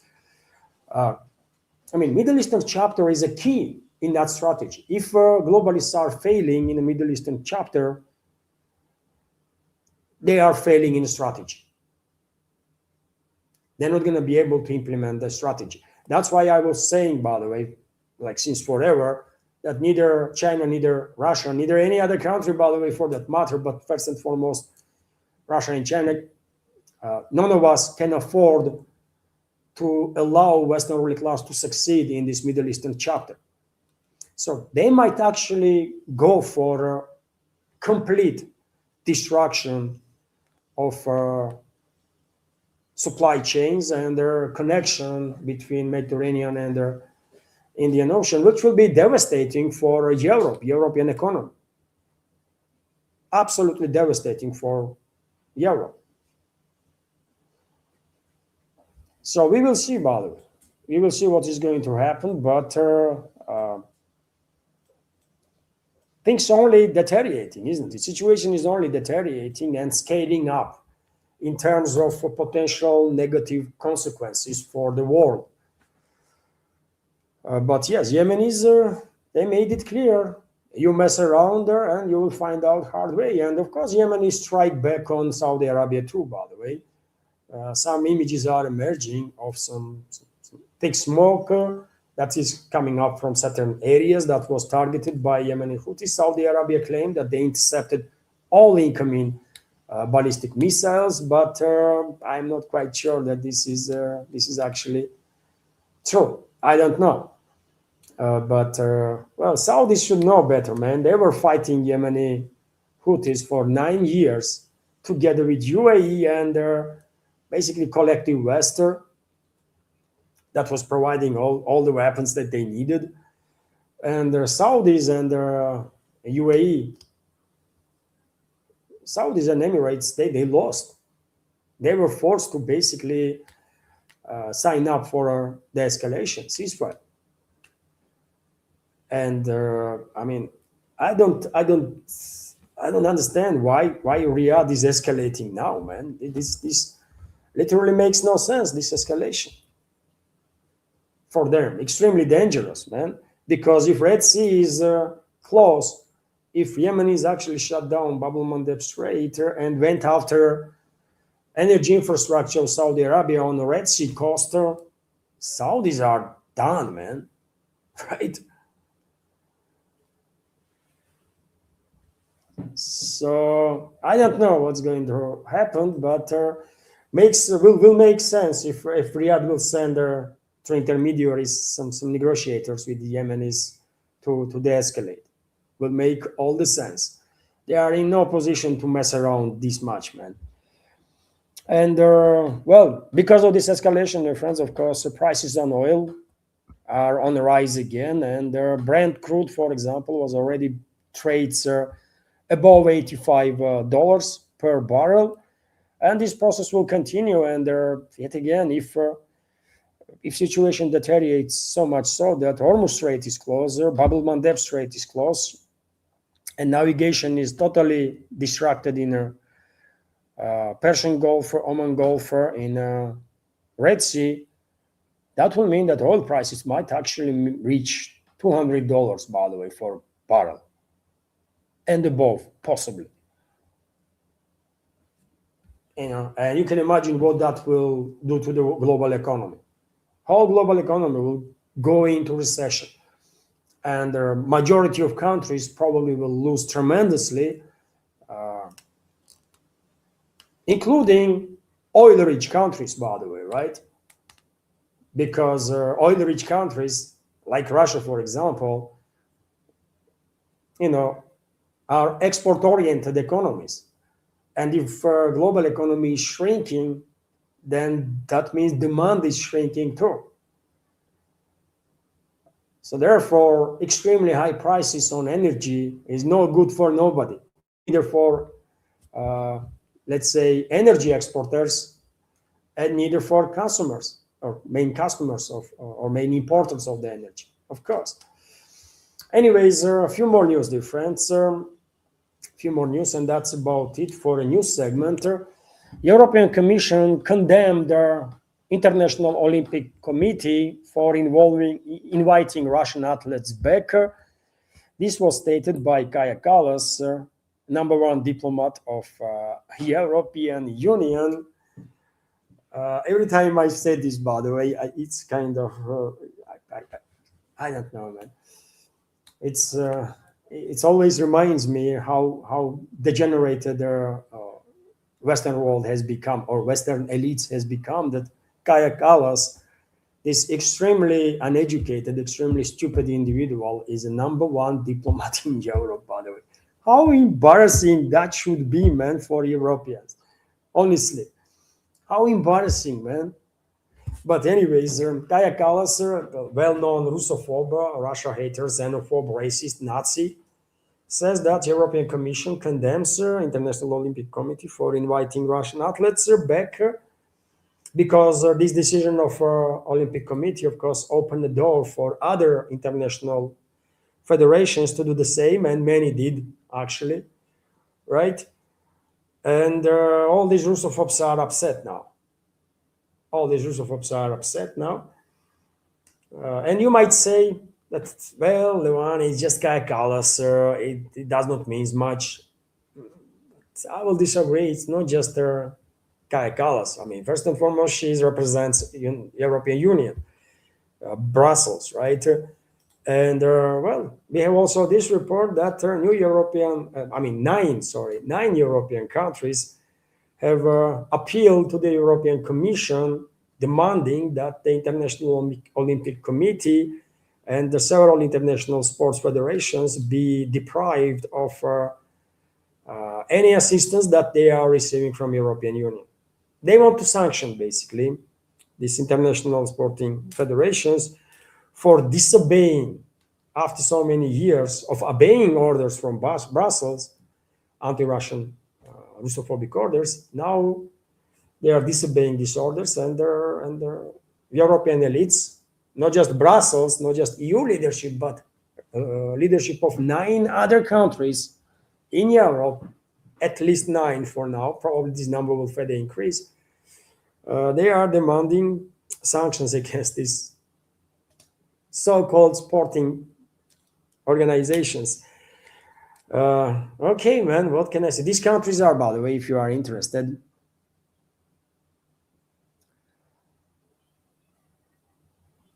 Estonia, obviously, Denmark, Latvia, Lithuania, Netherlands, Poland, Romania, Finland, and Sweden. And yet again, others gonna join. UK gonna join, most likely. Germany gonna join. Italy, France, all the rest, man. Because to be Russia hater in Europe nowadays is must. It's not just not being normalized, but it's a must now. You have to be Russia hater in Europe if you want to, be acknowledged. If you are not Russia hater, if you are a normal human being, then yeah, you are doomed, man. Probably. That's how it is. If you are a normal human being in Europe, probably you have no future. That's unfortunate reality there. That's just unfortunate reality there. Tragic reality. So yes, unfortunately, it's not just the Brussels bureaucrats, but Western elites. That's what they are, man. And you know, dear friends, I never supported no ban on any country when it comes to sport, when it comes to some cultural events, because I think sport and culture should stay outside of politics, and that's why I never supported the idea, despite my criticism of Israeli regime. I never supported the idea of Israeli athletes being banned from some sport events, or Israeli musicians or some composers being banned from some cultural event. No, man. We should keep sport. At least we should keep sport, culture, and science outside of politics, right? But unfortunately, Western ruling class does not want to allow that. Let's see how this situation will develop. But I think those international sporting organizations already being damaged so much so with their extreme politicization and their indoctrination that now, even if they will make some right decisions, like apologizing before Russian athletes, for example, before Belarusian athletes, for example, and they're inviting them back to participate in their events, I think they would not ever be able to, those international so-called sporting organizations will never be able to regain respect worldwide. I'm never going to respect them anyways, right? Personally. No matter what they're going to do now, because they destroy international sport, literally. They destroy Olympic movement. They destroy all the championships, world championships, all of it, everything, right? With these politicized decisions to ban this country, athletes from this country and that country, and it's unacceptable. And while promoting all sorts of sickening ideas during the sporting events, you all remember opening ceremony of Olympic Games in France, isn't it? Whole world was shocked, by the way. Whole world was shocked. That's how disgusting that event was. It is what it is. So nothing gonna help these organizations, but nevertheless, because finally they made at least one right decision to ask Russian athletes to participate in events again, or these sporting organizations been attacked by all sorts of Russophobes from all over the Europe and so on. Yeah. And I will end, dear friends, a new segment on this report that, well, Russian President Vladimir Putin stated that key interest rates in Russia should be lowered. And yeah, maybe that's exactly what is going to happen. But if central bank continues to lower interest rates by 0.25%, by quarter of the percent every time for next 2 to 5 years, then what good is that, man? What impact that will have? Like zero impact, literally, right? Let me give you some details. Vladimir Putin stated that Russia's key interest rate should be lowered, central banks, that is, interest rate. President met with Aysen Nikolaev, the head of Yakutia, in the Kremlin. The regional leader noted that lowering the key rate is essential for the republic's economy. He said also that he had spoken with Elvira Nabiullina, the governor of Central Bank of Russia, who, he said, promised that the rate would be reduced with considerable sanctity. This should be and will be natural. They should be and will be natural process based on macroeconomics indicators and economic stability. Putin responded, and many media outlets took this response as Putin's promise that interest rates going to be lowered. And yet again, probably that's going to be the case, probably. But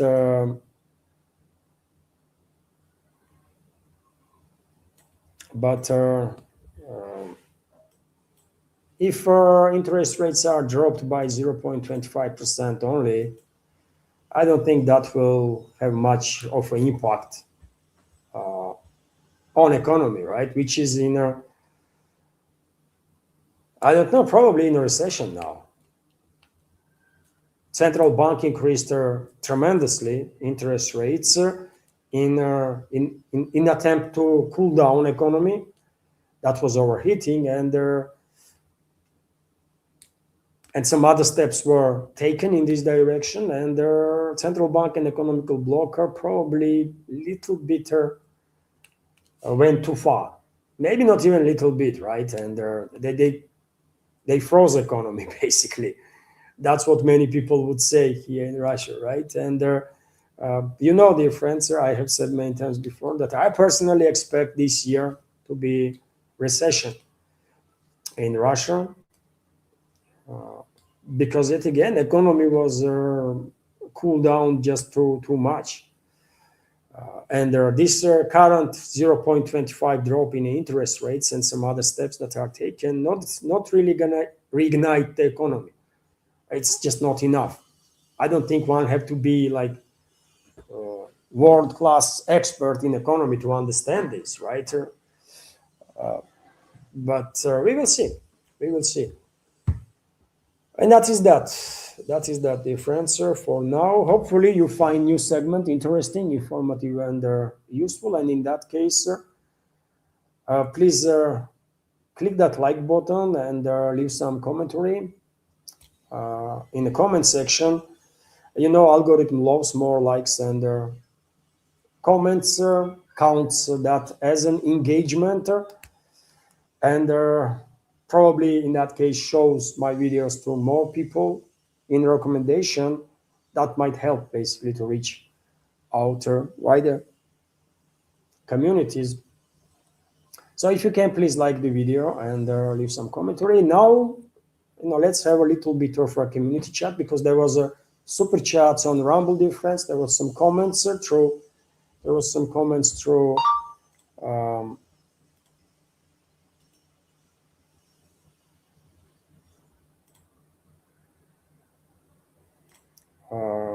There were some comments through PayPal and also Rumble super chat. So let me react on that, dear friends. And first and foremost, I want to say thanks to Christopher. Thank you very much, Christopher, for your donations through PayPal, $10 donations through PayPal, and recommendations of interesting videos on different channels. Well, I will read the comments if I may. Christopher commented, "Hello, Levan. Here is the video you might want to look at. Russian drone attack, a Ukrainian train in Kiev, and left."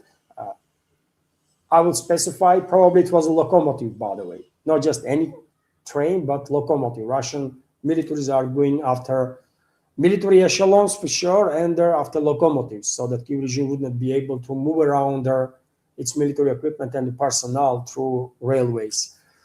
And this video, oh, you see, this attack on this was a train with a fuel that was carrying fuel, and as a result of this attack, Kiev regime's forces in certain direction were left without fuel. Video can be seen on the YouTube channel called the Murat San.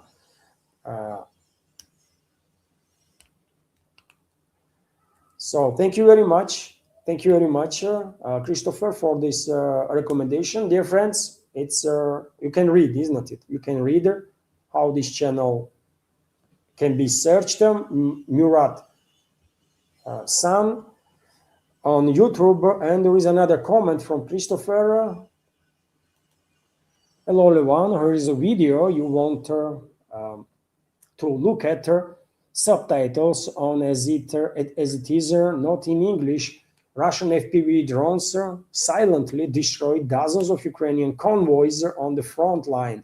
Video can be seen on YouTube channel called RIX, basically RIX24. Thank you very much, Christopher, for sharing this video. I will take a look at the videos for sure after the stream. Thank you very much for giving us updates about some interesting videos on regular basis. Now it's about week now, isn't it? You are telling us about some interesting videos on daily basis, and same time you are supporting my work and this project. So thank you very much, Christopher, for this. Also, dear friends, there was, as I said, a super chat.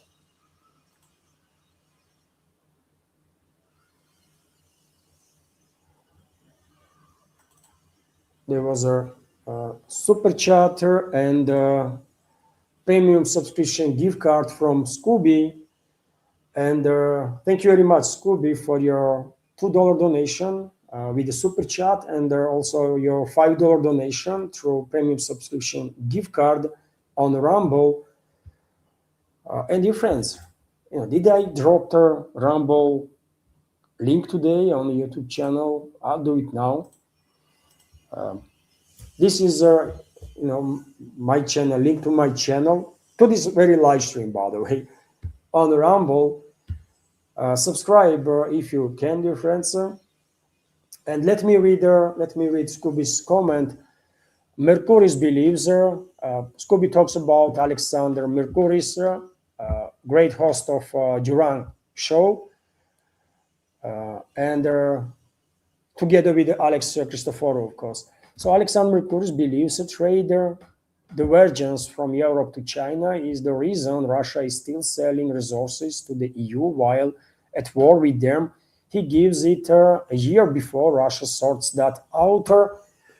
Well, it is kind of easy to say that in about a year's time, Russia will no longer sell fuel, including LNG, to European countries because in 2027, EU plans to ban any energy exports, any energy imports from Russia, right?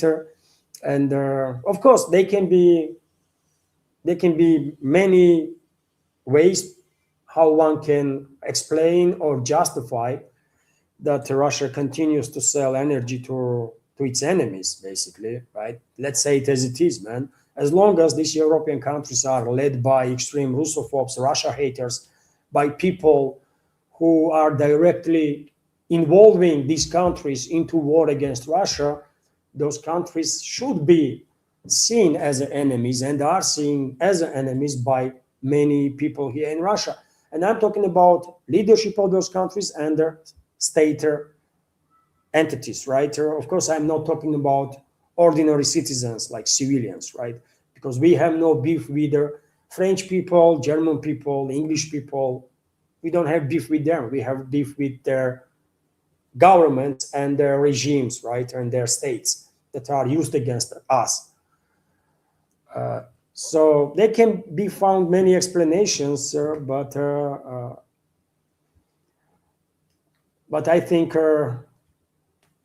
whoever is responsible on Russian side that for sales of anything to hostile states should be investigated and prosecuted. I think this is a treason. Even a single life of Russian citizen, is much more than anything that Russia can gain while maintaining this trade with their enemies. Single life of Russian citizen, to me personally, is much more precious than any money that Russian companies gonna make with this trade, through this trade with their European entities, and any taxes that they're gonna pay them to Russian budget. we should have a moral stance, by the way. Day you lose moral stand, principle stand, you lose your soul, I believe, right? So nothing can justify certain things. Nothing. This is my personal take.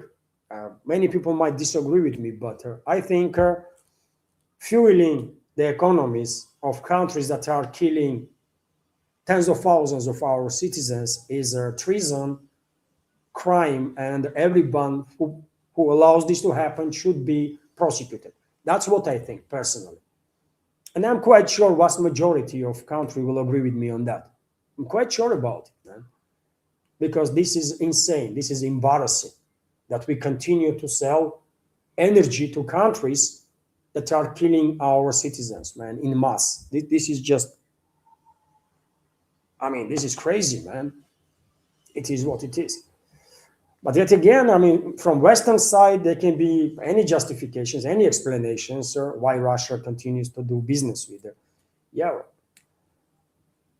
But nothing is more precious, more important than life of the people. And while selling this fuel to the Western countries, these companies are basically participating in a mass killing of the Russian citizens. That's what they do. They are encouraging, they are supporting, indirectly, of course, but they are supporting mass killing of the Russian citizens. And if it was up to me, I will line up everybody who is involved in a decision-making chain there to allow export of Russian energy or anything else, by the way, of strategical matter to Europe or to any other hostile country, and will execute all of them, literally all of them. That's what I would do if it was up to me. That's what Stalin would do, man. 100%, I think, right? Because that's right decision. And I know, as I said, people might try to explain, you know what, Russia needs money to finance this military operation and this and that. You know what, during the Second World War, by the way, many people were starving because it was a great patriotic war. Everyone understood for what we were fighting. And people were giving their last, to somehow support Red Army, right? People are well capable of sacrifice, right? Well capable of dealing with a hardship, any level of hardship. And then I'm telling you, during the Second World War, people were starving, but giving whatever they could give to support Red Army, right? There is examples of that, by the way, in our history. So we know what we are capable of, right? If necessary. And I'm quite sure, by the way, this, I don't know how much money Russian companies made with this trade with their European countries in past 5 years, let's say, since the beginning of special military operation, like 50 billion, 60 billion, 70 billion dollars. I think this is not the amount of money, by the way, that are worth more than one life of the Russian citizen. Even if it's 100 billion, by the way, even if it's 200 billion. After all, you know, last time I checked, safety cushion of Russian Federation is about $1 trillion, right? Gold and foreign currency exchange reserves stands up to like $600-700 million. There is other funds too that have a lot of money there. This was absolutely unnecessary, by the way. Absolutely unnecessary, right? And cannot be ever justified, to me, in my personal opinion. In my personal opinion, we have to have a moral stand first and foremost. Moral stand. When you are standing strong morally, when you are keeping your principles, right? That's when you are strong, man. Actually strong, right? That's what I think. And I don't take no justifications of these actions, by the way. To me, in my personal opinion, uh, everybody in that decision-making chain to continue supply anything of strategical meaning to hostile countries. All of them are willingly or unwillingly enemies of Russia, enemies of Russian people, and should be punished for that. That's what I think. Thank you very much, Scooby, for sharing and for supporting the project and my work. Thank you very much. Dear friends, there was also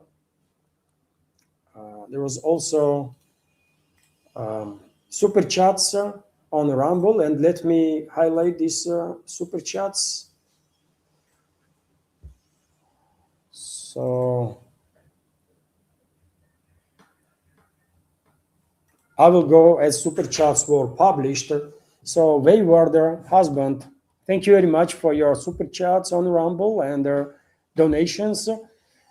And there was several super chats from Wayward husband. Let's go through first three.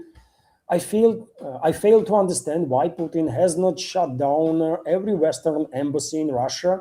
What purpose does having your enemies on your territory, where they can more easily spy on you?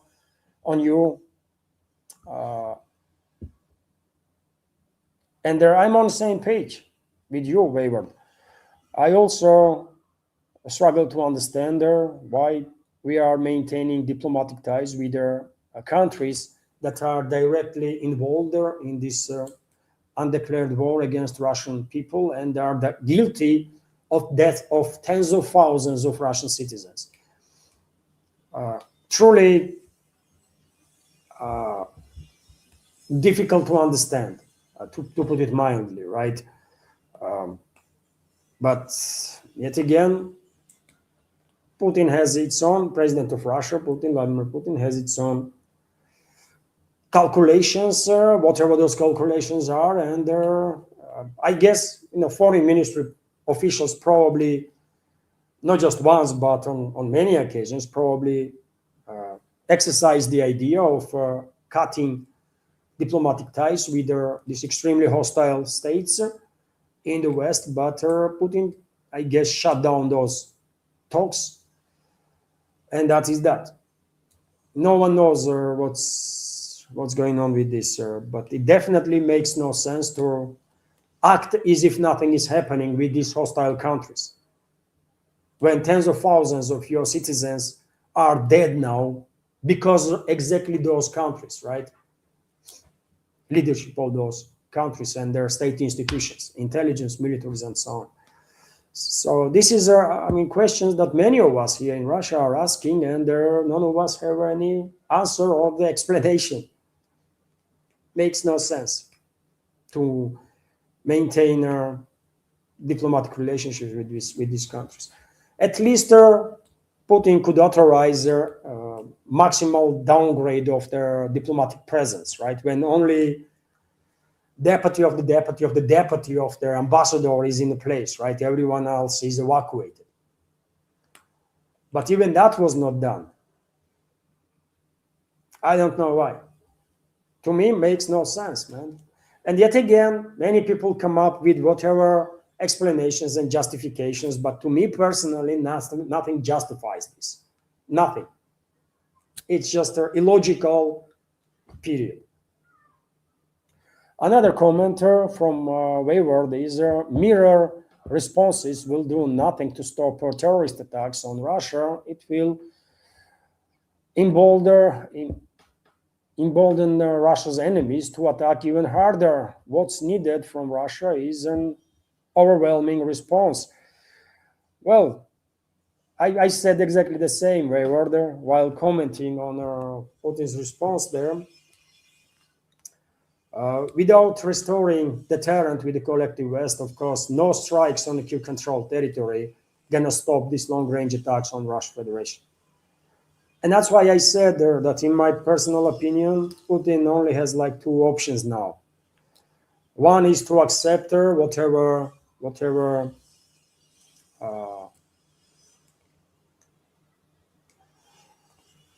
proposals Western ruling class will have and maybe that's exactly what Putin gonna do. Or another option that he still has is to actually greenlight Russian security services and militaries to restore deterrent with the collective West. And I'm 100% convinced it would not take too long for Russian security services to restore deterrent with these NATO member states, right? And to force them to get out of this war. And then special military operation will be finalized quite rapidly. So this is doable. Russian militaries and security services can do this, but they need a green light that they did not ever receive during this past 4.5 years, right? So, and probably will not receive, not from Putin, I'm afraid. So that's how I see the situation. There is two options to accept Western proposals or proposals of the Western ruling class. That's one way, or to greenlight Russian security and their militaries to restore deterrent with the collective Western. I think Putin will go for accepting Western proposals. And I think he knows perfectly well that his tough talk and their promise that we will strike harder on the Kiev controlled territory will have no impact on these long-range attacks on Russia, will not stop those long-range attacks on Russia. Maybe will delay a little bit, right? Maybe will cause some difficulties, but will not stop those attacks. He knows this, but you know. And another comment from Wayward, I could be wrong, but I don't see the passion of people in Russia to pressure Putin to restore deterrent against their West. What do people say to their government in Russia? Well, to have a more or less good understanding, not ideal, but more or less good understanding of people's opinions, you have to check comment sections. You have to check comment sections on different channels, on different platforms. I do read their comments, not just under my channels, in the comment sections of my channels, but I read comments elsewhere too, because I want to know what people think. And of course, this is not an ideal way to learn public opinion, not even close, obviously, right? But at least you will have a little bit better understanding what many people think. And you have to keep in mind that, for example, on Telegram, when there is a pro-Russian channels, right, there is admins there. And those admins will block you if you try to troll, if you are, if you're being noticed to be pro-Ukrainian element or something like that. So on those pro-Russian channels, you can actually see people that are from Russia, pro-Russian, and what they think and how they feel about the developments. And for example, check out Kirill Fedorov Война и История оружия channel. Just check out that channel, comment sections. It will be quite something. When it comes to, and that's the one way to understand what people think, what people feel, right? When it comes to communication with the leadership, right? In this regard, you see, we are at war. We are at war, and it is difficult now to organize, let's say, demonstration, right? And demand from government certain steps to be made through this demonstration, during this demonstration, right? It's doable, but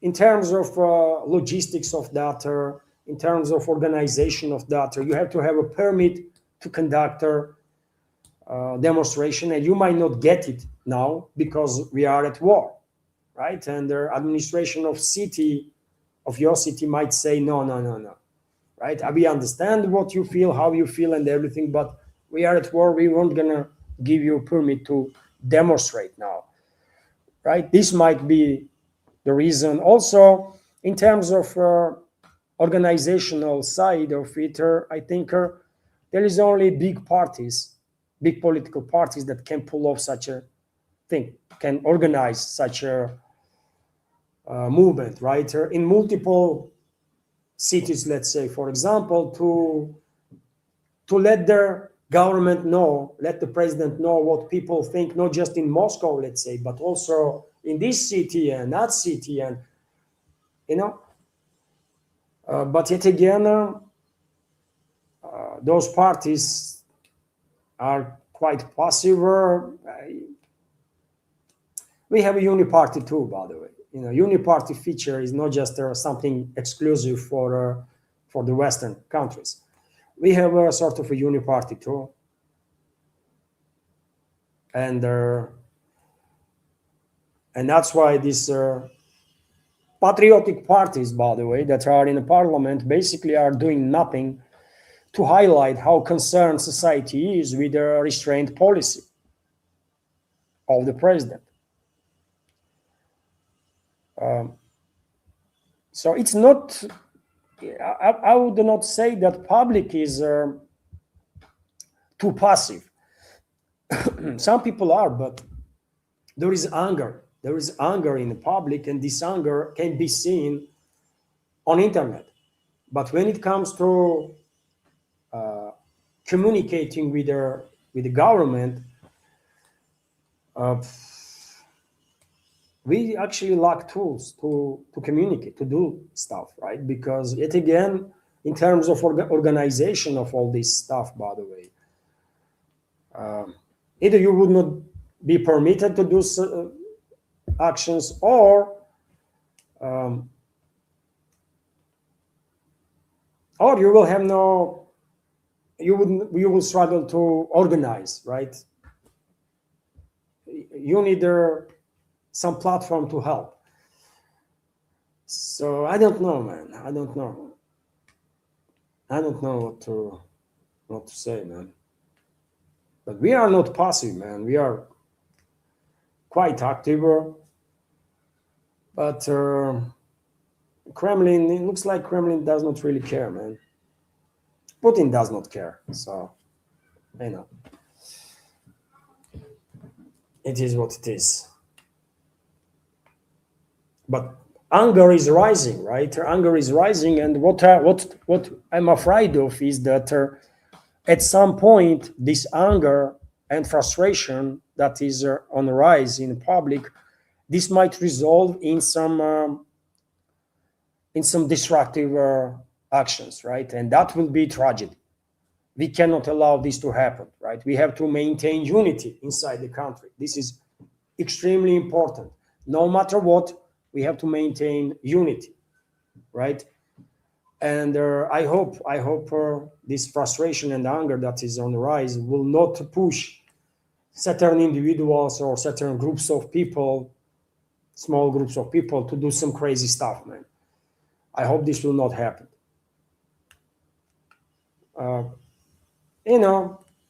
NGOs or political organizations or public figures, they have to be more active, right? Proactive, because they have tools. But they are quite passive, as of now, at least, right? And I think problem is political class, not the public. Elites are the problem, not the people. That's what I think. Thank you very much for your for sharing Wayward. And there was more comments from Waywarder. Let me highlight the friends. Once again, thank you, Waywarder, for your comments and super chat on Rumble, and for your donations. Wayward is commenting, Iran is making a big mistake by not obtaining the nuclear bomb. Attack on Iran will not end until Iran has their deterrence. Why is Trump not making threats against North Korea? Nukes. I agree with you 100%. I agree with you 100%. And there may be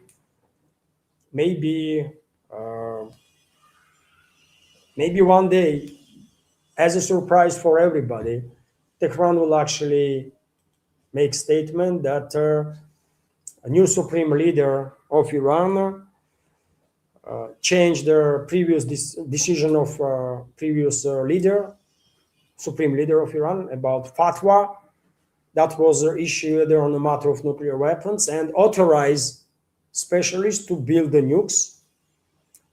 And Iran might say, Tehran might say that now we have a nukes. So don't mess around. Now we have a nukes. And that will, of course, change maybe not everything, but many things. Would not be surprised at all if one day Tehran actually going to say, we have a nukes, guys. Just don't mess around now. They might actually do some demonstration. They might actually do some demonstration to make sure that everyone understand perfectly well that they have a nukes now, right? Because I'm afraid the only way to stop this madness actually is to have nuclear weapons.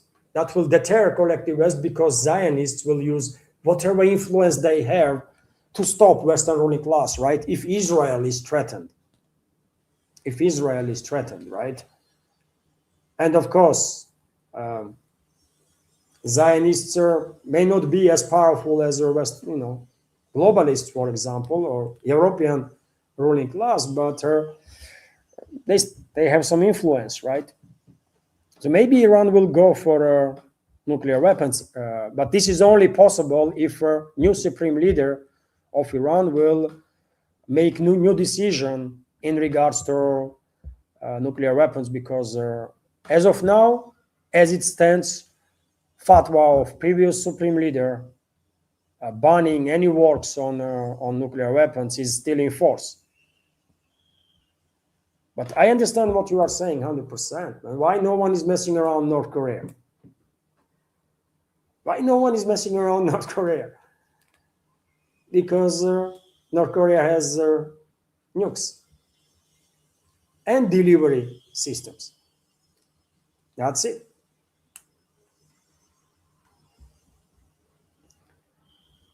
So now, when latent nuclear deterrent for Iran did not really work, and that latent nuclear deterrent, to join this club of countries with latent nuclear deterrent, was only reason why Iran enriched uranium up to 60%, while this latent deterrent did not work, well, Iran might actually go for a full nuclear deterrent. Theoretically, this might happen, isn't it? And West pushed Iran towards that direction. And also there was another super chat difference from Wayward also. Selling energy to your enemies, Wayward is commenting, which will use that energy to produce weapons which killed Russian citizens, makes absolutely no sense. Can you put a dollar sign on the lives of your citizens? I agree with you 100%. Million percent. Wayward. That's exactly what I'm saying, that we need to have a moral stance and principle stance, right? And life of one Russian citizen, I think, is much more than any money that these companies make while continuing business with these hostile countries. That's supposed to be attitude of any society and any country towards its fellow citizens, right? Life is precious. Life is first, then comes everything else. That's how society should operate, ideally, right?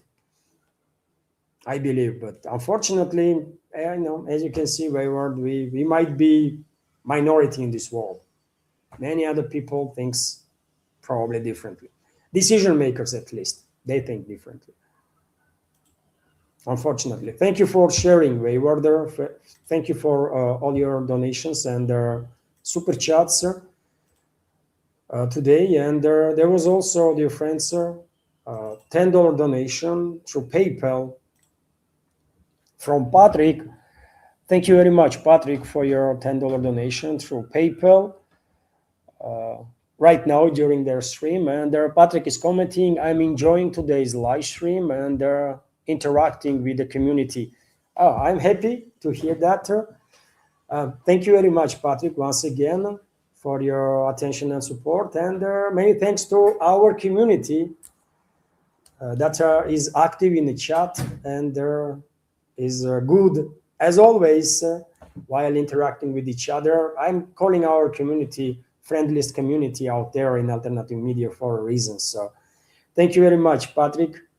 And many thanks to all of you, dear friends, for your time and attention. Truly grateful. And I will end, if I may, I will end today's program on that. Have a wonderful day, everybody, and take care. See you tomorrow.